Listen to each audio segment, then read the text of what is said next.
நம்மை அவர் மனதார நேசிக்கிறார். அவருடைய நேசம் மிகவும் இனிமையானது. அந்த நேசத்திற்கு வேறு யாரும் ஈடு கொடுக்கவே முடியாது. அந்த நேசம் மிக உயர்ந்த நேசம்.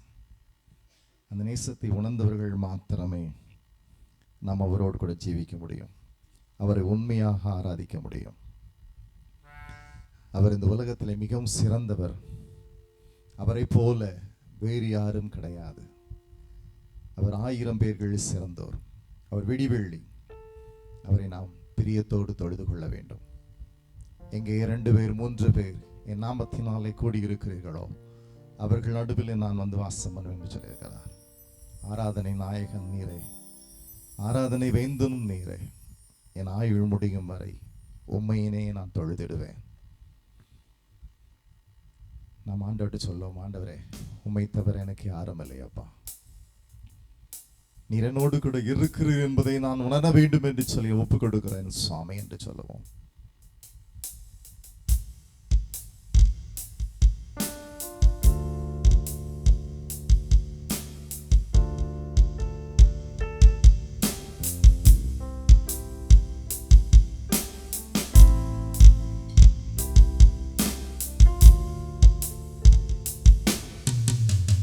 ஆராதனை நாயகன் நீரே, ஆராதனை வேந்தனும் நீரே, ஆராதனை நாயகன் நீரே, ஆராதனை வேந்தனும் நீரே. ஆயுள் முடியும்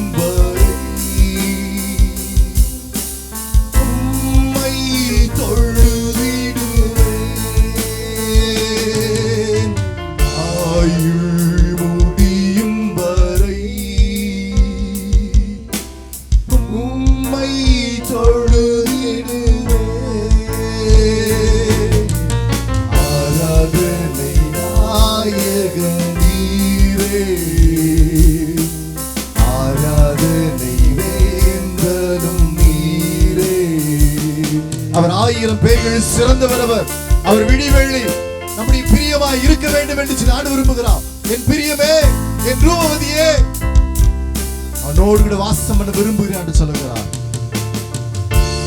1000 பேர்களில் சிறந்தோர் ஆண்டவரை சுரே. 1000 பேர்களில் சிறந்தோர் ஆண்டவரை சுரே. விடி வெள்ளியே எந்தன் பிரியம் நீரே, என்றென்றும் தொழுதிடுவே. ஆராதனை நாயகன் நீரே,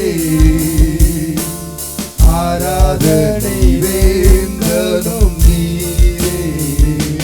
நாவு யாவும் போற்றிடும், முழங்கால் யாவும் அவருக்கு முடங்கும் என்று சொல்லப்படுகிறது. அவர் மகிமையின் தேவன். இந்த உலகத்தில் உள்ள அத்தனை மாந்தர்களும் போற்றிடும் ஒரே ஒரு தெய்வன். அந்த தேவனை நாம் வணங்குகிறோம், தேவனை ஆராதிக்கிறோம். மாந்தர்கள் போற்றிடும் தெய்வம், மகிமையின் தேவன் நீரே. மாந்தர்கள் போற்றிடும் தெய்வம், மகிமையின் தெய்வம் நீரே. முழங்கால் யாவும் முடங்கிடவே, துதிவுடன் துதித்திடுவே.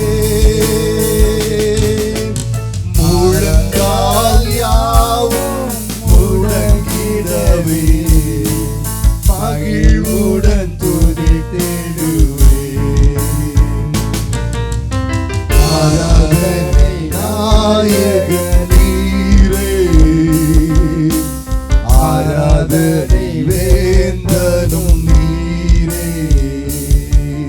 அவர் மீண்டும் வரப்போகிறார்.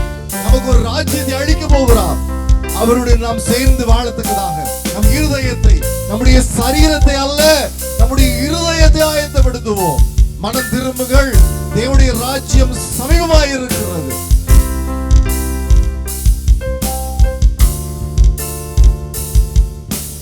முடிவில்லா ராஜ்யம் அருளோ திரும்பவும் வருவேன். முடிவில்லா ராஜ்யம் அருளோ திரும்பவும் வருவேன். ஆயத்தமாய் நான் சேர்ந்திடவே அனுதினம் வணங்கிடுவே. ஆயத்தமாய் நான் சேர்ந்திடவே அனுதினம் வணங்கிடுவே. கைகளை உயர்த்தி ஆராதனை நாயகன் நீரே, ஆராதனை வேந்தனும் நீரே, ஆராதனை நாயகன் நீரே, ஆராதனை வேந்தனும் நீரே. ஆயுள் முடியும் வரை உம்மை தொழுதிடுவே. ஆயுள் முடியும் வரை உம்மை தொழுதிடுவே. ஆராதனை நாயகன் நீரே, ஆராதனை வேந்தனும் நீரே, ஆராதனை நாயகன் நீரே, ஆராதனை வேந்தனும் நீர். உற்சாகமாக ஆயுள் முடியும் வரை உம்மை தொழுதிடுவே. ஓ என் தேவனே, என் ஆயுள் முடியும் வரை உம்மை மாத்திரமே நான் தொழுதிடுவேன். உம்மை தவிர வேறு தேவன் இல்லை அப்பா.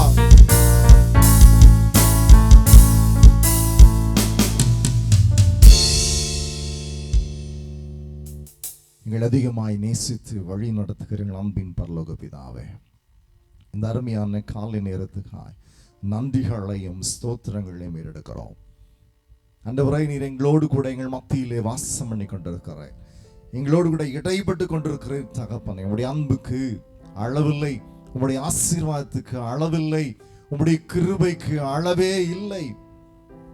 உம்முடைய ரட்சிப்பு இந்த நாளில் எங்களோடு கூட தங்கி தாபரிக்கத்தக்கதாக எங்களை உயிர்ப்பித்தரலும். நாங்கள் கேட்கிற ஒவ்வொரு வார்த்தைகளும் எங்கள் தேவனுடைய வாயிலிருந்து வருவதாக, உம்முடைய சத்தத்தை கேட்கத்தக்கதாக, உம்முடைய சத்தத்தை கேட்கிறவர்களாக மாத்திரம் அல்ல, உம்முடைய சித்தத்தை செய்கிறவர்களாக எங்களை மாற்றிக்கொள்ளத்தக்கதாக எங்களை அர்ப்பணிக்கிறோம். பாதுகாத்துக் கொள்ளும், பலப்படுத்தும், இடைபடும்.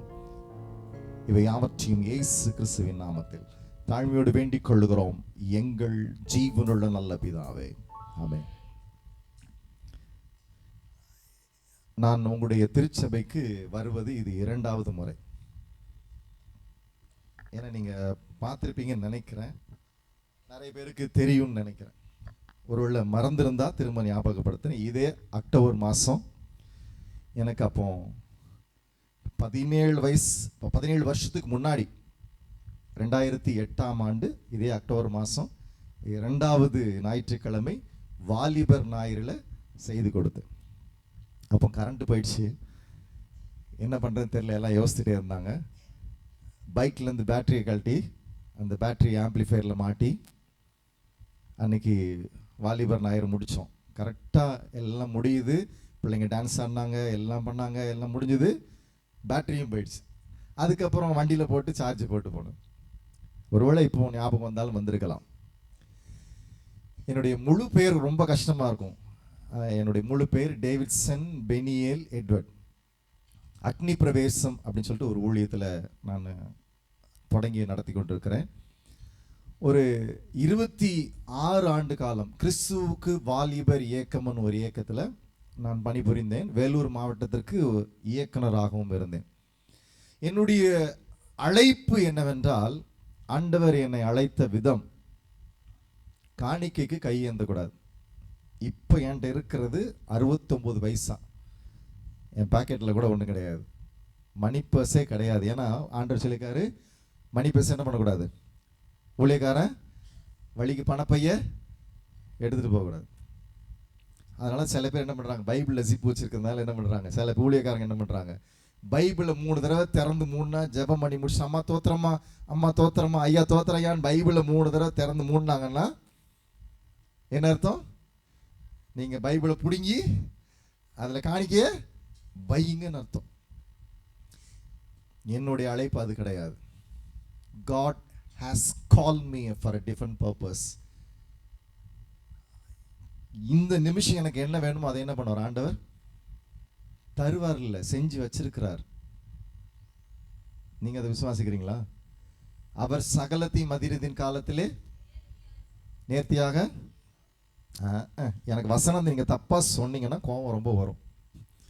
சகலத்தையும் மதிரத்தின் காலத்தில் நேர்த்தியாக செய்து தப்பு எங்க இருக்கு, அதையாவது சொல்லுங்க. யோபா ஆண்டவர் பிரசங்கி 3 சத்தமா வாசிங்க.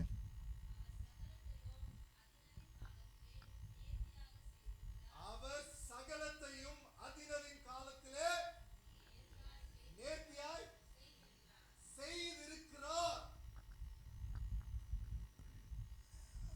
தென்னரசு முதல்ல கேட்டாங்க, ஆனா டிஃபன் சாப்பிடுவீங்களான்னாங்க. இங்கேருந்து ஊழியத்தை முடிச்சு வீட்டுக்கு போகிற வரைக்கும் தண்ணி கூட குடிக்க மாட்டேன். நேற்று ராத்திரி 10:30 மணிக்கு தண்ணி குடிச்சது. நேற்றெல்லாம் பார்த்தீங்கன்னா நான் இந்த பிரிண்ட் எடுத்துகிட்டு இருக்கிறேன், ஒட்டிகிட்டு இருக்கிறேன், எல்லாம் ரெடி பண்ணிட்டு இருக்கிறேன். மூக்கிலேருந்து தண்ணியாக ஒழுகிட்டே இருக்குது, அப்படியே நிற்கலை. டேப்பில் திறந்த மாதிரி கர்ச்சீஃப், 2 கர்ச்சீஃப், பனியன் தொடச்சி தொடச்சி தொடச்சி தொடச்சி, இந்த நோட்டில் கைப்பற்றக்கூடாதுன்னு பக்கத்தில் துணியை வச்சுக்கிட்டு தொடச்சி தொடச்சி, ஆண்டவரே நாளைக்கு செய்தி கொடுக்க போகணும். இப்போ வரும்போது கூட தண்ணி ஒழுகிட்டு தான் இருந்துச்சு. இப்போ தெரியுதா ஏதாவது? அதான் என்ன ஆண்டவர் அழைத்த விதம். ஏன்னா என் பேரு பெனியேல் அப்படிங்கிற அர்த்தம் என்னன்னா, தேவனை முகமாய் கண்டேன், உயிர் தப்பி பிழைத்தேன், இந்த ஸ்தலத்துக்கு பெனியேல் என்று பெற்றேன். என் கூட பிறந்தது 2 அண்ணன், ஒரு அக்கா, ஒரு தம்பி. பெரிய அண்ணன் அப்துல் கலாம் கூட விஞ்ஞானியாக இருந்தாங்க. அந்த வேலையை விட்டுட்டு நண்பர் சுவிசேஷ ஜபக்குழுவில் முழு நேர ஊழியம் செய்துக்கிட்டு இருக்கிறாங்க. 2வது அண்ணன் கப்பல் துறையில் படிப்பு முடித்தாங்க, மெரைன் இன்ஜினியரிங். அவங்க இப்போ சேலம் மாவட்டத்தில் இந்திய மிஷினரி சங்கத்தில் ஊழியம் செய்து கொண்டிருக்கிறாங்க. என்னுடைய அக்காவுடைய கணவர் பிளெஸ்ஸிங் யூத் மிஷனில் கர்நாடகாவில் ஊழியம் செய்து கொண்டிருக்கிறாங்க. என்னுடைய தம்பி மனைவி எஃப்எம்பிபியில் நண்பர் சுவிசேஷ ஜபக்குழுவில் மால்டோ இன மக்கள் மத்தியில் அங்கேருந்து ஊழியம் செய்து கொண்டிருக்கிறாங்க. என்னுடைய மனைவி ஒரு பிராமண குடும்பத்தை சார்ந்தவங்க, அதுலேருந்து ஆண்டவர் ஏற்றுக்கொண்டவங்க. அவங்களுடைய அக்கா கணவர் நம்முடைய மெதடிஸ்ட் திருச்சபையில் ஊழியம் செய்து கொண்டிருக்கிறாங்க. தங்கச்சி டீக்னஸாக இருந்தாங்க, தங்கச்சியோடைய கணவரும் மெதடிஸ்டில் ஒர்க் பண்ணிட்டு இருக்காங்க, ஊழியம் பாஸ்டராக இருக்கிறாங்க. ஆக எங்களுடைய முழு குடும்பமும் ஆண்டவருக்காக நாங்கள் ஊழியம் செய்து கொண்டிருக்கிறோம். எனக்கு 2 பெண் பிள்ளைகள், பெறாத பிள்ளைகள் நிறைய பேர் இருக்கிறாங்க. நிறைய பேரை படிக்க வைக்கிறோம், நிறைய பேர் கூட இருந்து உதவி செய்து கொண்டிருக்கிறோம். சில பேருக்கு வெளியில் சொல்லக்கூடாது, என்னென்ன தேவையோ அந்தந்த தேவைகள் அத்தனையும் என் கையில் கொடுத்தாங்கன்னா அந்த தேவைகளை அடுத்தது நாங்கள் அவங்களுக்கு செஞ்சுருவோம். இப்போ கூட ஒரு பாஸ்டர் அனுப்பியிருக்கிறாங்க, அவங்களுக்கு தெரிஞ்சவுடைய பிள்ளைக்கு ஃபீஸ் கட்டணும். நான் சொல்லிக்கிறேன், செய்வோம். நவம்பர் மாதம் ஆண்டு தருவார். நவம்பர் மாதம் என்னுடைய தேவை பிள்ளைங்களுக்கு ஃபீஸ் கட்டுறதுக்கு, ஒரு 4 பிள்ளைங்களுக்கு ஃபீஸ் கட்டுறதுக்கு எனக்கு 1.5 லட்ச ரூபா தேவை, தருவார் ஆண்டவர். ஆனால் இப்போ உண்மை கிடையாது. நேற்று திடீர்னு நான் ஓப்பன் பண்ணி பார்த்தேன், ஒருத்தருக்கு நான் ஒன்று செய்யணும்னு யோசித்தேன், 500 ரூபா வந்துச்சு. அந்த 500 ரூபா வச்சு காலையில் அதை செஞ்சு முடிச்சுட்டு வந்துட்டேன். இப்போ ஒன்றும் கிடையாது. நான் தாயின் கற்பத்தில் உருவாகும் பொழுது எங்கள் தாத்தா, அவர் ஒரு போதகர், அவர் இறந்துட்டாரு. அப்போ எங்கள் அம்மாவுக்கு தரிசனத்தில் வந்து குப்பையை கையில் கொடுத்துட்டு போனாராம். என்னது? குப்பை. எங்கள் அண்ணன் பிறக்கும்போது, மூத்த அண்ணன் பிறக்கும்போது அத்தி மரத்தை கொடுத்துட்டு போனார். அதனால தான் நத்தானியேல் அவன் பேர். ரெண்டாவது அண்ணன் பிறக்கும்போது ஒரு ஏஞ்சல் பொம்மையை கொடுத்துட்டு போனாங்க. அதனால தான் அவனுக்கு ஏஞ்சல் காப்ரியேல். மூணாவது ஒரு ரோஸ் கொடுத்துட்டு போனாராம். அதனால எங்கள் அக்கா பேர் ரோஸ் கேத்ரின். நான் பிறக்கும்போது குப்பையை கொடுத்துட்டு போனாராம் வயிற்றில் இருக்கும் பொழுது. அந்த டாக்டர் அம்மாட்ட போகும்பொழுது டாக்டர் அம்மா சொன்னாங்களாம், இந்த குழந்தைய கலைச்சிருங்க, அபாஷன் பண்ணிங்க. 1973 சொல்கிறாங்க, இந்த குழந்தைய கலைச்சிருங்கன்னு சொல்லி. இந்த குழந்தைய ஏன் கலைக்கணும்னு கேட்கும்போது அந்த டாக்டர் சொன்னாங்களாம், கிட்டி ஜோசப் சொல்லிட்டு திருநெல்வேலி பகுதியில் டவுனில் இருந்தவங்க, அவங்க சொன்னாங்களாம், இந்த குழந்தை பிறந்தா வாய் பேச முடியாது, இந்த குழந்தை பிறந்தா கண்ணு தெரியாது, இந்த குழந்தை பிறந்தா மூளை வளர்ச்சிருக்காது, இந்த குழந்தை பிறந்தா கை கால் ஊனமாக இருக்கும், இந்த குழந்தை பிறந்தா செவிடாக இருக்கும், ஊமையாக இருக்கும். இப்படி ஒரு குழந்தை உங்களுக்கு தேவையான்னு கேட்டாங்களாம். எங்கள் அப்பாவும் அம்மாவும் முழங்கால் படிக்கிட்டு சொன்னாங்களாம், எப்படி பிறந்தாலும் பிறக்கட்டும், இறந்தே பிறந்தாலும் நாங்கள் அதை ஏற்றுக்கொள்கிறோம். அப்போ டாக்டர் சொன்னாங்களாம், உன் பொண்டாட்டி செத்துருவாயான்னாங்களாம். பரவாயில்ல, இந்த குழந்தை உலகத்திலே வர வேண்டும் என்று தேவன் திட்டம் வைத்திருந்தால் வரட்டும். நிறைய மாதமானது. டாக்டர் சொல்கிறாங்களாம், ஸ்டெத்தை வச்சுட்டு சொல்கிறாங்க, அப்போ ஸ்கேன்லாம் ரொம்ப பெரிய இதெல்லாம் கிடையாது. சொல்கிறாங்க, டே சாமுவேல், எங்கள் அப்பாவை பேச சொல்லி தான் கூப்பிடுவாங்களாம் டாக்டர், இதயம் மட்டும்தான் துடிக்குது, உயிர் இருக்கான்னு தெரியல, வெறும் துடிப்பு மட்டும்தான் கேட்குது. குழந்தைய வெளியெடுத்தாங்க, தலையில் விரல் போகிற அளவுக்கு ஓட்டை, இன்னும் தழும்பு இருக்குது இந்த இடத்துல. பிறந்த உடனே 28 ஊசி போட்டாங்க. என்னைய தொட்டா தோல் உறிஞ்சிரும், தொட மாட்டாங்க என்ன. பால் கொடுத்தா எங்கள் அம்மாவுடைய பால் எனக்கு விஷம். எங்கள் அம்மாவுக்கு அல்புமின் ஜாஸ்தியான எங்கள் அம்மாவுடைய பால் எனக்கு விஷம். பால் கிடையாது. பால் கொடுக்கறதுக்கு எனக்கு ஏதாவது ஸ்பூன் வாயில் வச்சிங்கன்னா கோடு விழுந்து ரத்தம் வந்துடும். பஞ்சில் அணில் குட்டி கொடுக்குற மாதிரி பிழிஞ்சு ட்ராப்பாக அந்த சொட்டு ரொம்ப பலமாக விழுந்துடக்கூடாதுன்னு தண்ணியாக தான் கொடுப்பாங்க.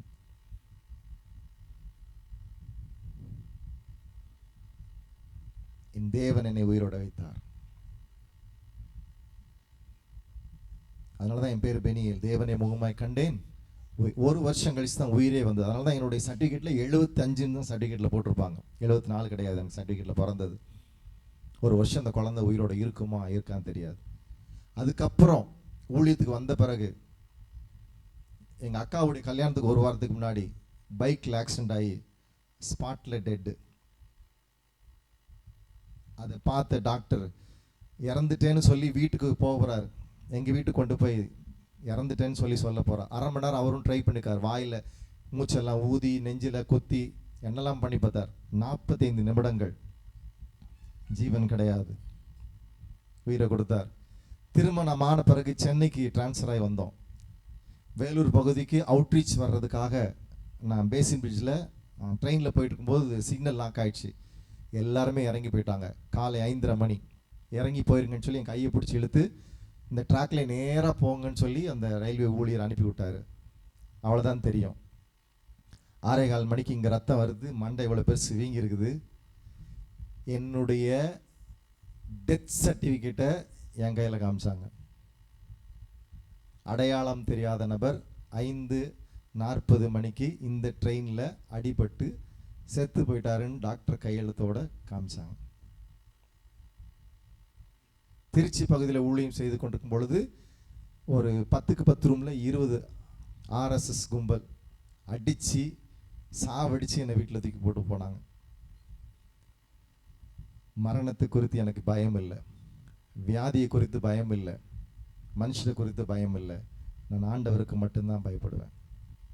என்ன வேணாலும் பண்ணிக்கோ, ஆனால் அதே ஆண்டவர்கிட்ட நான் சண்டை போடுவேன். நான் ஏன்னா எனக்கு ஆண்டவர்கிட்ட தான் சண்டை போட முடியும்.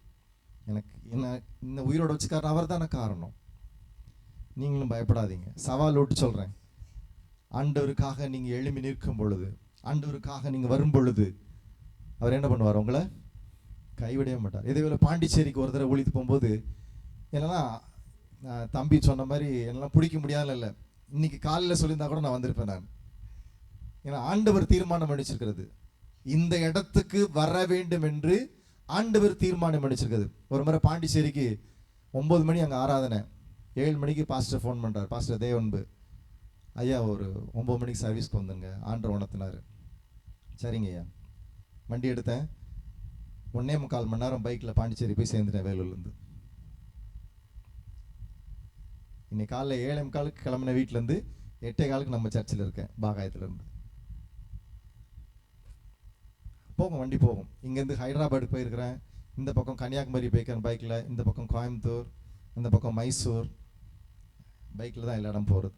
ஏன்னா எனக்கு சென்ட்டு வாசனை பிடிக்காது, சிகரெட் வாசனை பிடிக்காது, பவுடர் வாசனை வந்தால் தும்மல் வந்துக்கிட்டே இருக்கும்.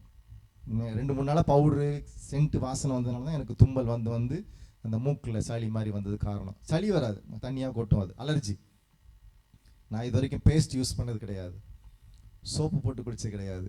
என்னடா ஒரு மாடெல்லாம் கொண்டு போய் பிரசங்கம் பண்ண வச்சுருக்கீங்க. கெமிக்கல் பட்டுதுன்னா என் உடம்புல நான் யோபு மாதிரி ஆயிரும், சொரிய ஆரம்பிச்சிருவேன் நான். துணி துவைக்கிறதுலையே எக்ஸ்ட்ரா சோப்பு இருந்ததுன்னா கொஞ்சம் சொரிய வேண்டியதாக இருக்கும். ரொம்ப சென்சிட்டிவான, அதே போல் ஆத்துமாவிலையும் ரொம்ப சென்சிட்டிவ். நான் சைக்கிளில் தான் இங்கே வரணும்னு நினச்சேன், 6 மணிக்கு கிளம்பலான்னு. ஆண்டவர் நேற்று நைட்டு சொன்னார், நீ சைக்கிளில் போக முடியாதுடா அப்படின்ட்டாரு. எனக்கு ரொம்ப ரொம்ப தூரம் சைக்கிளில் போகிறது ரொம்ப பிடிக்கும் எனக்கு, பைக்கை விட. அப்போ ஏன் ஆண்டவர்னு கேட்டேன். அதெல்லாம் உனக்கு அப்புறம் நான் சொல்கிறேன்ட்டார் ஆண்டவர். கிளம்பி வந்தேன், பெட்ரோல் பங்க்கில் பெட்ரோல் போடுறேன். நான் இந்த பெட்ரோல் பங்க்கில் போடல, நான் ஊசூர் பக்கம் போட்டுக்கிறேன். மரியாதையாக நீ வந்து தொரப்பாடி சிக்னலில் அந்த ஜெயிலர் இருக்க அந்த அங்கே போய் போடுனார். சரிங்க ஆண்டவர், என்ன போய் போட்டேன். ஒரு வயசான தாத்தா வண்டியை ஸ்டார்ட் பண்ண முடியாமல் இருந்தார். எல்லாரும் ஸ்டார்ட் பண்ணி பார்த்தாங்க. நான் கிளம்பணும், அந்த வண்டியை இது பண்ண முடியாது, கவுத்த முடியாது, அழுக்காயிரும், சர்ச்சுக்கு போகணும். நீ அந்த வண்டியை ஸ்டார்ட் பண்ணி கொடுத்துட்டு 5 நிமிஷம் போராடினேன் அந்த இடத்துல நின்று. அதுக்கப்புறம் ஆண்டவர்கிட்ட சரிங்க ஆண்டவரேன்னு சொல்லி அந்த வண்டியை, அது ஓவர்ஃப்ளோ ஆனதுனால வண்டி அந்த பக்கம் தள்ளிட்டு பெட்ரோல் ஆஃப் பண்ணிவிட்டு வண்டியை இந்த பக்கம் சாய்ச்சி இருக்கிற பெட்ரோல் ஓவர்ஃப்ளோ ஆன பெட்ரோலை வெளியேற்றிட்டு திரும்ப சாவியை ஆன் பண்ணிவிட்டு கிக் பண்ணி கொடுத்தேன். வண்டி ஸ்டார்ட் ஆச்சு, கிளம்பி வந்துட்டு. உங்களுடைய ஒவ்வொரு நடைகளையும் ஆண்டவர் ஏற்படுத்தி வைத்திருக்கிறார். நீங்கள் என்ன செய்யணும், எங்கே போகணும், யாரை பார்க்கணும், என்ன பேசணும், எப்படி நடந்துக்கணும், என்ன ட்ரெஸ் போடணுங்கிறத ஆண்டவர் தீர்மானம் பண்ணி வச்சிருக்கிறார். நான் இந்த 33 வருஷத்தில் நான் போட்டிருக்கிற ட்ரெஸ்ஸு, நான் காலில் போட்டிருக்கிற காலணி கூட காசு கொடுத்து வாங்கினது கிடையாது.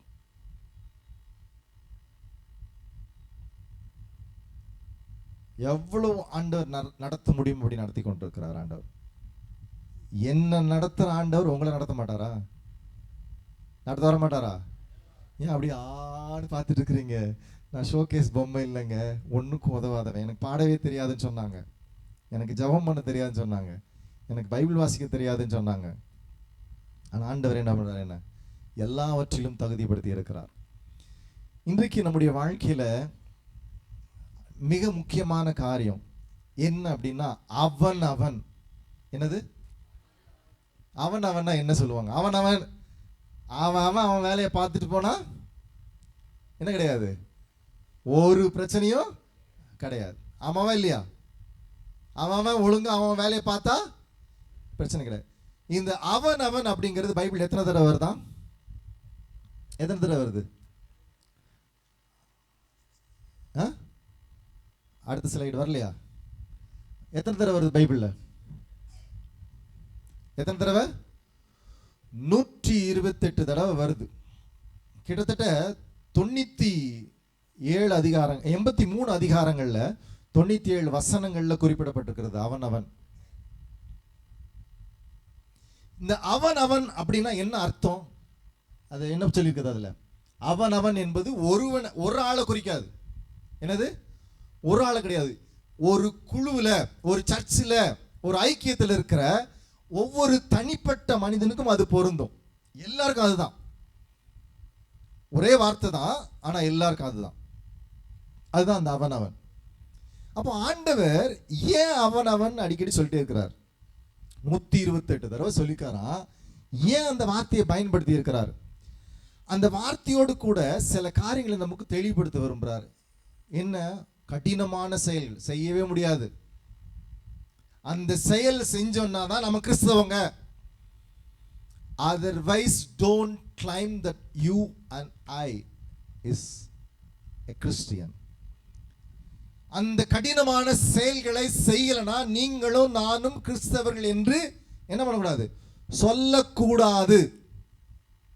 ரொம்ப கடினமான வார்த்தைங்க இது. எனக்கும் தான் பேசுறார். நான் பேசுறேன் இல்லை, இது என்னோடு கூட பேசி கொண்டிருக்கிறார். நான் நேற்று பைபிளை திறந்துருக்கு. நான் எப்பவுமே எங்கேயும் மெசேஜ் பண்ண ப்ரிப்பேர் பண்ண மாட்டேன். அவர் தென்னரசு பிரதர் சொன்னதுனால சரி ஸ்லைடு போடணுங்கிறதுனால தான் நான் ரெடி பண்ணேன். இல்லைன்னா இங்கே வந்து உட்காருவேன், வசனத்தை இந்த பாருங்க இப்படி கிறுக்கல் மாதிரி கிறுக்கிட்டு இருப்பேன். அவ்வளோதான். கிறுக்கிட்டு அந்த பேப்பரை அப்படியே வச்சுட்டு போயிடுவேன். அவ்வளோதான். அடுத்து திரும்ப அந்த பேப்பரை ஞாபகப்படுத்த மாட்டேன். இந்த இடத்திற்கு இன்னைக்கு இது ஆண்டவர் பேசுறது, இதை எடுத்து இன்னொரு இடத்துல சொல்லக்கூடாது. கரெக்டு தானே? நாங்கள் போன தடவை போகும்போது குரு ராஜா பாலத்தில் அந்த பிரசங்கம் பண்ணேன். எனக்கு செய்தி திடீர்னு எங்களை கூப்பிட்டுட்டாங்க. அதனால என்ன பண்ணுறேன், அங்கே கொடுத்த செய்தியே இங்கே கொடுக்குறேன்னு சொன்னாங்கன்னா இங்கே புல்பீட்டில் ஏற்றாதீங்க. நீங்கள் எதுக்கு வந்திருக்கிறீங்க? எதுக்கு வந்திருக்கிறீங்க? ஆண்டோடைய வார்த்தையை கேட்க. உங்களுக்குன்னு தனிப்பட்ட வாஞ்சை இருக்கா இல்லையா? உங்களுக்குன்னு தனிப்பட்ட பிரச்சனை இருக்கா இல்லையா? குருராஜ பாளையத்தில் இருக்கிற பிரச்சனை ஆசனப்பட்டில் இருக்குமா? ஆசனாம்பட்டில் உள்ள சபையில் உள்ளவங்க வேலூர் சபையில் இருப்பாங்களா? இல்லை. அப்புறம் ஏன் இங்கே உள்ள செய்தி அங்கே கொடுக்குறீங்க, அங்கே உள்ள செய்தி கொடுக்குறீங்க? நான் கேட்கறது சரியா தப்பா? கரெக்டு தானே? உங்களையும் அப்படி தான் அழைச்சிருக்கிறாரு, என்னைய மட்டும் இல்லை. ரைட். அவன் என்ன பண்ணணும் அப்படின்னா பைபிளில் போடப்பட்டிருக்கு. பிலிப்பியர் 2ஆம் அதிகாரம் 4ஆம் வசனம். பிலிப்பியர் 2:4. அவன் தனக்கானவைகளை அல்ல, அந்த ஸ்லைட்ல இருக்கு பாருங்க, அப்படி போடுங்கம்மா. தனக்கானவைகளை அல்ல பிறனுக்கானவைகளையும் நோக்குவானாக. அந்த ஸ்லைடை மட்டும் போடுங்கம்மா, வசனம் வாசிப்பாங்க. ஸ்லைடை மட்டும் போடுங்க போதும். அவன் தனக்கானவைகளை அல்ல பிறனுக்கானவைகள். யார் பிறன்? யார் பிறன்? நமக்கு யார் பிறன்? என் பக்கத்தில் இருக்கிற அத்தனை பேர் எனக்கு என்னதான்? பிறன் தான். இதை நாம் எப்படி செய்ய முடியும்? எப்படி பார்க்க முடியும்? நீங்க இயேசு கிறிஸ்துவை பார்த்தீங்கன்னா அவர் சொல்ற ஒவ்வொரு காரியமும் ரொம்ப டஃப்பா இருக்கும் இல்லையா? புரிஞ்சுக்கிட முடியுமா? ரொம்ப ஈஸியா இருக்குமா கஷ்டமா இருக்குமா? ஈஸியா கஷ்டமா? பிறனுக்கானவைகளை நோக்குவானா என்ன அர்த்தம் சொல்லுங்க?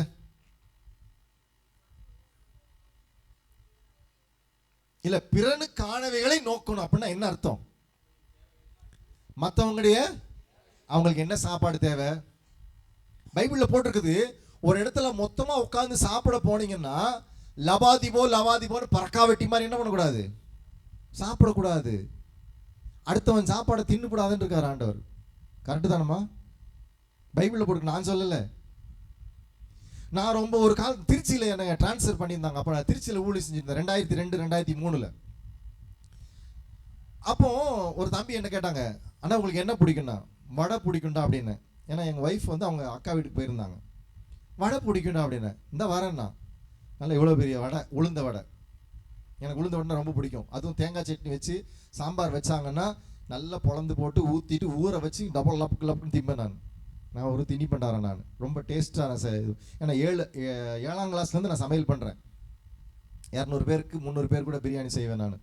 Thalappakatti biryani, tandoori biryani, mutton biryani, chicken biryani, fish biryani, prawn biryani, veg biryani, tandoori வீட்டிலே செய்வோம், பார்பிக்யூ வீட்டிலே செய்வோம், சிக்கன் பால்ஸு, சிக்கன் ரோல்ஸு எல்லாம் வீட்டிலே தான் செய்வோம். வெளியில் கொடுக்கவே மாட்டேன், வீட்டில் தான். அப்படி அந்த சுவை எனக்கு ரொம்ப பிடிக்கும். அவன் 20 வடையை வாங்கிட்டு வந்தான், எவ்வளோ பெரிய வடை. சாப்பிட்டு முடிச்சிட்டேன். அதுக்குள்ளே ஒரு 11:30 மணி ஆயிடுச்சு. அண்ணா உங்களுக்கு மதியானப்பா எனக்கு நல்ல சிக்கன் நல்லா வறுத்தா ரொம்ப பிடிக்கும். சிக்கன் சாப்ஸ் அப்படி சொல்லுவாங்க. அந்த தொடையோடு சேர்த்து ஒரு கறி, ஒரு பெரிய பீஸ் வரும். அதை அப்படி குழம்புல எடுத்து கொடுப்பாங்க. அப்படி கடிச்சு சாப்பிட்டா அப்படி ஜூஸ் இறங்கும். அப்படி நல்லா இருக்கும். அது இவரை வசனத்தை சொன்னா நம்மளை சாப்பாடு டெம்ட் ஏற்றுறாரு. வாங்க செஞ்சு தரேன், எங்கள் வீட்டுக்கு வாங்க, இல்லை ஒரு நாள் கூப்பிடுங்க, சமையல் பண்ணுறதுக்குள்ளே கூப்பிடுங்க, பிரசங்கம் பண்ண வரல, சமையல் பண்ணி செஞ்சு கொடுத்துட்டு போகிறேன் நான்.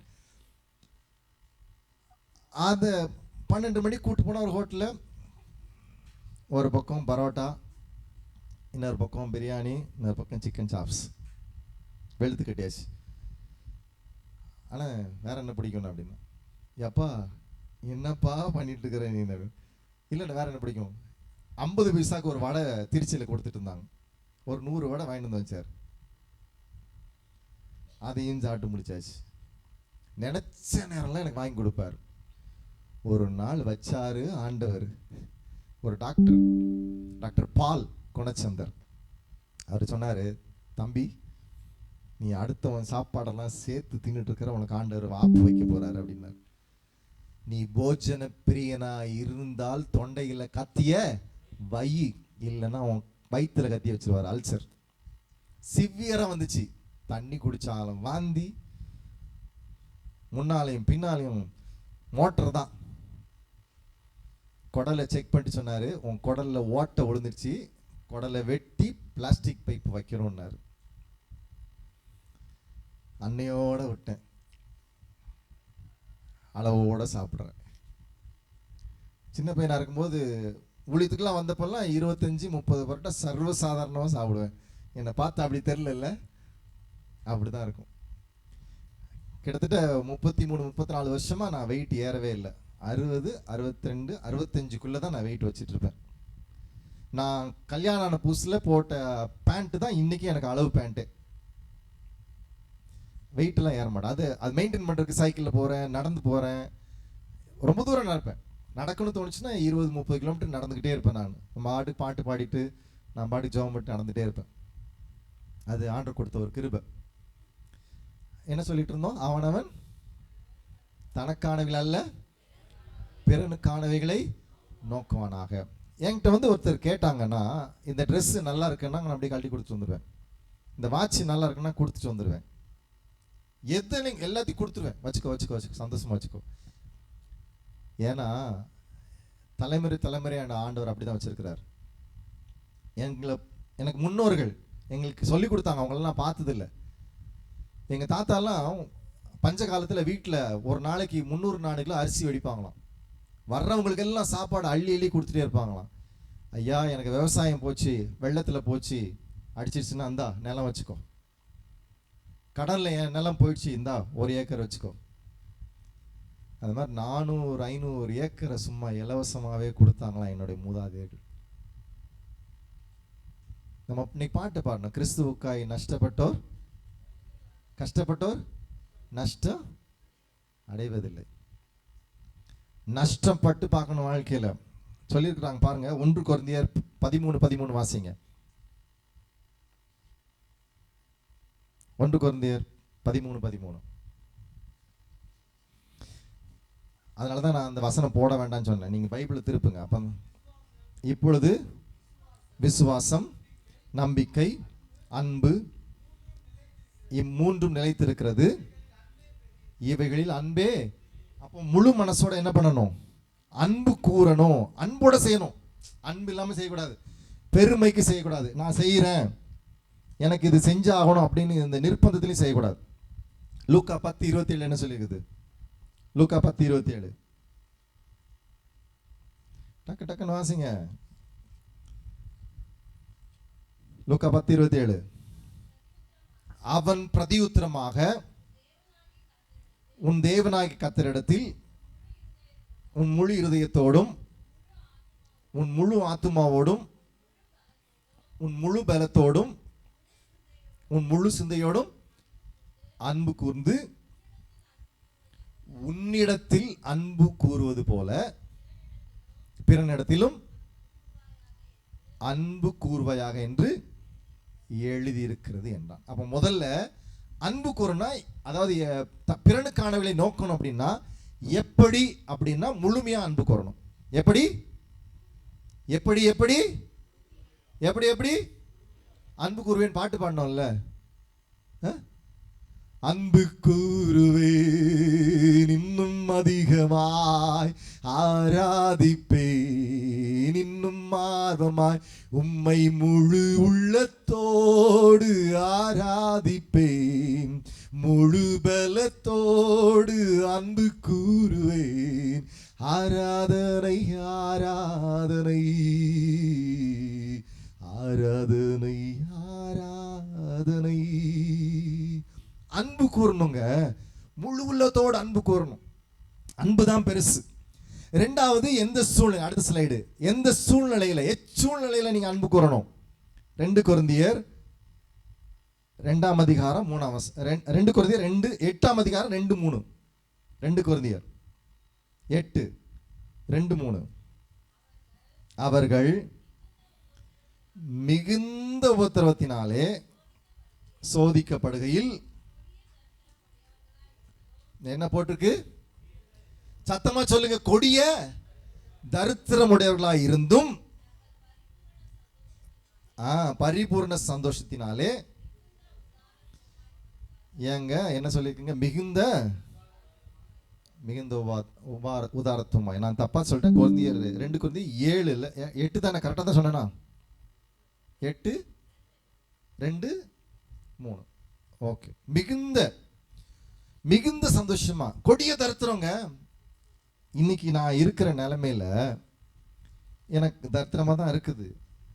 ஆனா ஆண்டவர் கொடுக்கறதுல நான் என்ன பண்றேன்? எனக்கு இல்லைங்கிறேன். இல்லாதவன் எவனோ, முடிங்க வசனத்தை, இல்லாதவன் எவனோ அவனிடத்திலிருந்து. இது எங்கங்க நியாயம்? அவனே இல்லைங்கிறான். எந்த சூழ்நிலையில? கடினமான சூழ்நிலையில ஆண்டவர் கொடுக்கணும். உங்களுக்கு அரிப்பின் பண்டிகை ஹார்வெஸ்ட் ஃபெஸ்டிவல் வருது. கடினமான சூழ்நிலை கொடுத்து பாருங்க. அப்போதான் ஆண்டவர் என்ன பண்ணுவாருன்னு சொல்லிக்குது வேதத்துல. உபாகமம் 1ஆம் அதிகாரத்துல என்ன சொல்லிக்குது? 1:11. நாமம் ஞாபகம் வச்சுக்கோ. உபாகம் 1:11. ஆண்டுடைய நாமத்தை தரித்தவர்களுக்கு என்ன நடக்குன்னு பாருங்க. உபாகம் 1:11. நீங்கள் இப்பொழுது இருக்கிறதை பார்க்கிலும் 1000 மடங்கு அதிகமாகும்படி உங்கள் பிதாக்களின் தேவனாகிய கர்த்தர் உங்களுக்கு சொல்லியபடியே உங்களை ஆசீர்வதிப்பாராக. அவர் சொல்லுகிறாரு, கொடுங்கள் அப்பொழுது உங்களுக்கு கொடுக்கப்படும், அமுக்கி குலுக்கி சரிந்து விழும்படி நன்றாய் அளக்கப்படுவீர்கள். நான் ஒரு முறை நான் ஒருத்தர் கார் ஓட்டினேன். அப்போ எனக்கு ஒரு பைக் வாங்கி கொடுத்தாங்க. புது பைக்கு வாங்கிட்டு பஜாஜ் டிஸ்கவர் ஷோரூம்லேருந்து வெளியே வரேன். ஆண்டவர் சொல்றாரு, தம்பி இந்த பைக் உனக்கு இல்லைன்னாரு. சரிங்க ஆண்டவர். என்ன அடுத்த ஒரு 2 வாரத்தில் பாண்டிச்சேரிக்கு ஊழியத்துக்கு கூப்பிட்டாங்க. பாஸ்டர், அவர் பேர் கூட மறந்துச்சு. ஏன்னா ஆண்டவர் அவ்வளோதான், ஞாபகம் வச்சுக்கூடாது, அவ்வளோதான். ஊழியத்துக்கு கூப்பிட்டாரு. ஆண்டவர் சொன்னார், இந்த பாஸ்டர்கிட்ட இந்த பைக்கு கொடுத்துட்டு வீட்டுக்கு வந்துருன்னாரு. 2 வாரம் தான் ஆச்சு பைக் வாங்கி. நான் சொன்னேன், ஆண்டவரே, பாஸ்டர்கிட்ட கேட்டேன், பாஸ்டர் உங்கள்கிட்ட பைக் இருக்கான்னு கேட்டேன். இருக்கு பாஸ்டர் அப்படின்னாங்க. வீட்டுக்கு வந்துட்டேன். ஆண்டவரே, நீங்கள் தப்பான ஆளை சொல்லிட்டீங்க போல அப்படின்னு. ஆண்டவரே, நீங்கள் தப்பான ஆளை சொல்லிட்டீங்க போல அப்படின்னு. திரும்ப ஒரு மாதம் கழிச்சு கூப்பிட்டார் அதே பாஸ்டர். அப்பமா ஆண்டவர் சொன்னார், இந்த பைக்கை கொடுத்துட்டு வந்துருன்னாரு. திரும்பவும் பார்த்தேன், பைக்கு நின்றுச்சு. ஆண்டவரே, நீங்கள் தப்பான ஆளை சொல்றீங்க, நான் தப்பான புரிஞ்சிருக்கேன்னு நினைக்கிறேன். எனக்கு அப்போ ஒருவேளை நான் எமோஷ்னலாக நினைக்கிறேன், உணர்ச்சி வசப்படுறேன்னு. வீட்டுக்கு வந்துட்டேன். கிறிஸ்மஸ்க்கு கூப்பிட்டாங்க செய்தி கொடுக்கறதுக்கு. போனேன், பைக்கை தேடின, பைக் இல்லை. பாஸ்டர் பிரியாணி கிண்டிட்டு இருக்கிறாரு. நானும் கூட சேர்ந்து பிரியாணி கிண்டினேன். முடிச்சுட்டு பாஸ்டர்கிட்ட கேட்டேன், என்ன ஆச்சுன்னு சொன்னேன். பைக்கை விற்று தாங்க இந்த பிரியாணியை செஞ்சேன்னாரு. அப்போ ஆண்டவர்கிட்ட சொன்னேன், ஆண்டவர், நான் பைக் கொடுத்துட்டு வீட்டுக்கு வரேன், உன் வேலையை பார்த்துட்டு போனாரு. பைக் எடுத்துட்டு வந்துட்டேன். என் ஆண்டவர் சொன்னாரு, நீ இந்த பைக்கை கொடுத்திருந்தா, புது பைக்கை கொடுத்திருந்தா, புது பைக்கை வித்திருப்பான், இன்னும் எக்ஸ்ட்ரா காசு கிடைச்சிருக்கும், அவன் இன்னும் நிறைய பேருக்கு சோறு போட்டிருப்பான்னாரு.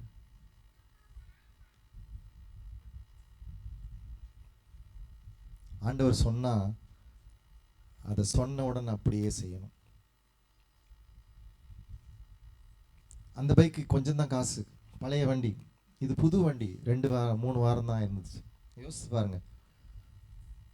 அதிகமாக பணம் கிடைச்சிருக்கும், அதிகமான பேருக்கு கஷ்டப்பட்டவங்களுக்கு சாப்பாடு கொடுத்துருப்போம், சுவிசேஷம் போயிருக்கும். நீ உனக்கு உண்டானதை விற்று என்ன சொல்லியிருக்காரு, தரித்திரருக்கு கொடு. உனக்கு உண்டானதை விற்று. நம்மளால கொடுக்க முடியுங்களா? அப்படி உங்களால என்னாலையும் கொடுக்க முடியுமா?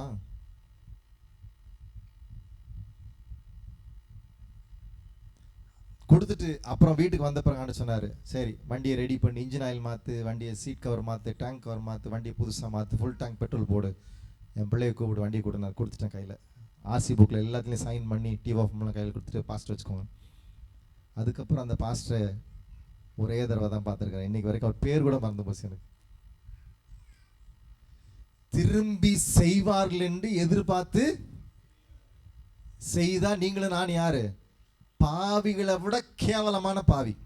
ஏன்னா பாவிகளும் அப்படி செய்கிறார்களே. அப்போ ஆண்டவர் 1000 மடங்கு திருப்பி தருவாருன்னு நினைச்சு ஆண்டவர் கொடுக்காதீங்க. தருவாரு, ஆனா அப்படி நினைச்சு கொடுக்காதீங்க. கொடுக்கணும், ஆண்டவர் கொடுக்கணும், என் ஜீவனையும் கொடுக்கணும். கடினமான சூழ்நிலை தான் ஆண்டவர் நமக்கு என்ன பண்ணாரு? தன்னுடைய ஜீவனை கொடுத்தார். கடினமான போராட்டங்கள். யோவான் 19ஆம் அதிகாரம் 26-27 வாசிங்க. யோவான் 19:26-27 என்ன சொல்லியிருக்கு? அப்பொழுது இயேசு தம்முடைய தாயையும் தமக்கு அன்பா இந்த சீஷனையும் கண்டு தம்முடைய தாயை நோக்கி, ஸ்திரீயே அதோ உன் மகன் என்றார். பின்பு அந்த சீஷனை நோக்கி, அதோ உன் தாய். இது எப்ப செஞ்சார் ஆண்டவர்? சிலுவையில சாக போற நேரத்தில். அவருடைய கடினமான சூழ்நிலையில அவருடைய எதை செய்யணுமோ அதை அப்படியே செஞ்சார். அவருடைய பார்வை எங்கு தேவை இருக்கிறதோ அந்த தேவையை நோக்கி கண்கள் பயணித்துக் கொண்டே இருந்தன. இயேசுவின் கண்களை பெற்றுக் கொண்டிருக்கிற நாம், இயேசுவின் ஆசீர்வாதங்களை பெற்றுக் கொண்டிருக்கிற நாம், இயேசுவின் வாழ்க்கையை பெற்றுக் கொண்டிருக்கிற நாம், இயேசுவின் ரட்சிப்பை பெற்றுக் கொண்டிருக்கிற நாம், நம்முடைய கண்கள் எங்கே இருக்கிறது? என்னுடைய தேவைக்காகவா அல்லது அவருக்கு என்ன தேவைன்னு பார்க்கிறோமா? கடினமான சூழ்நிலை. தரித்திரத்தில் கொரிந்து சபை தரித்திரத்துல சந்தோஷமாய் மிகுந்த உதாரத்துவமாய் கொடுத்தார்கள். பரிபூர்ண சந்தோஷம்.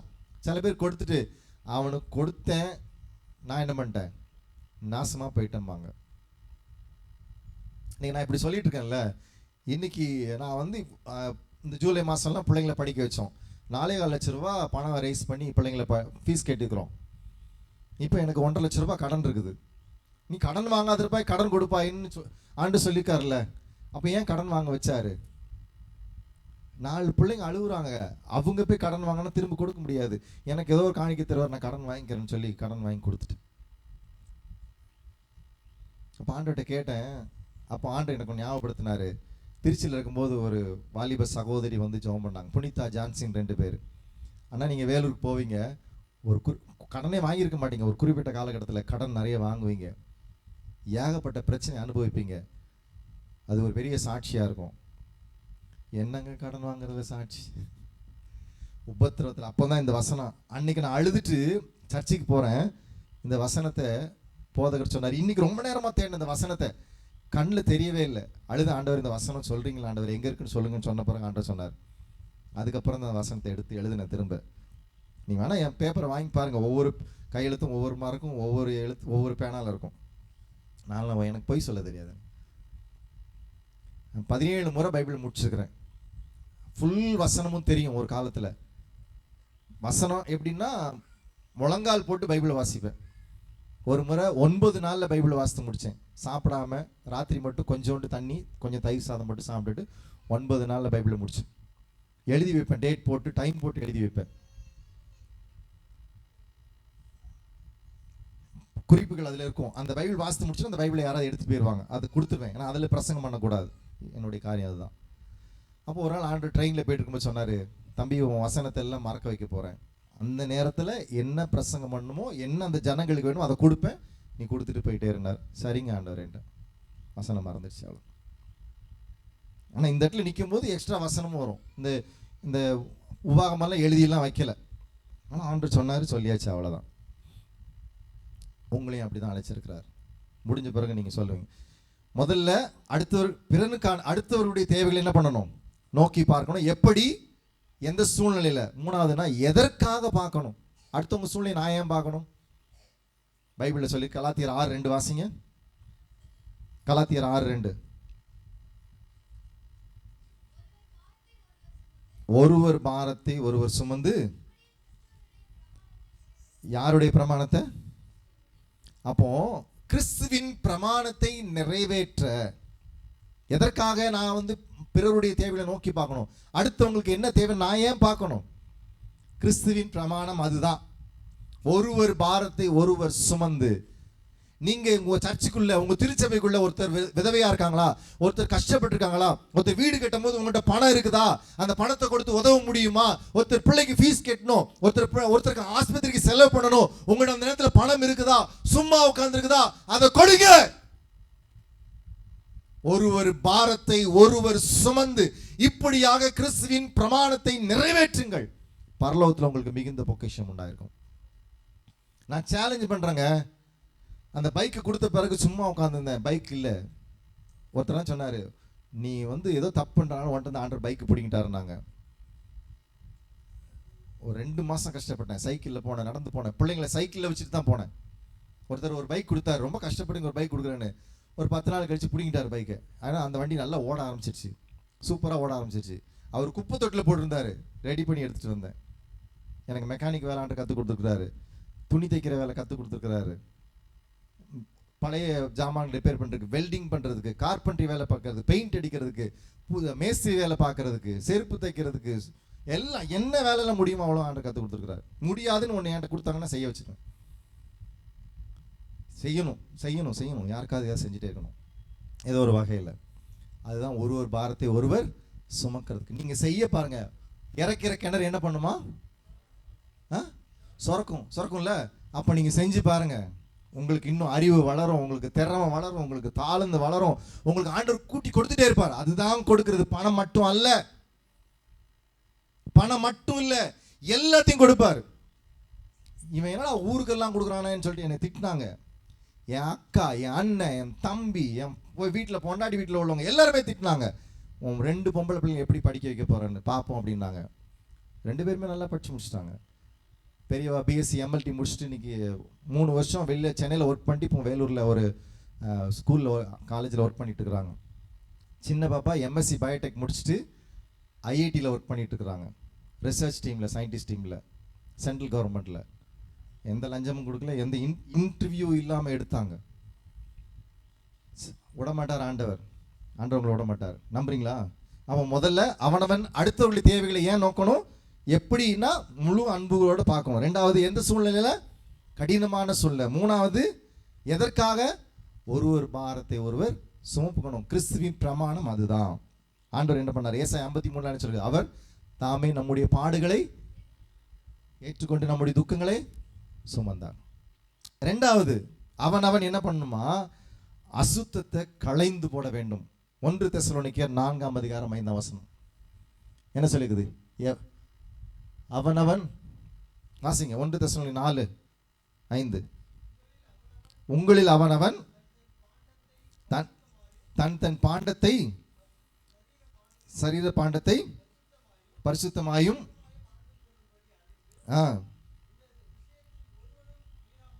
இந்த விஷயத்தில் ஒருவனும் மீறாமலும்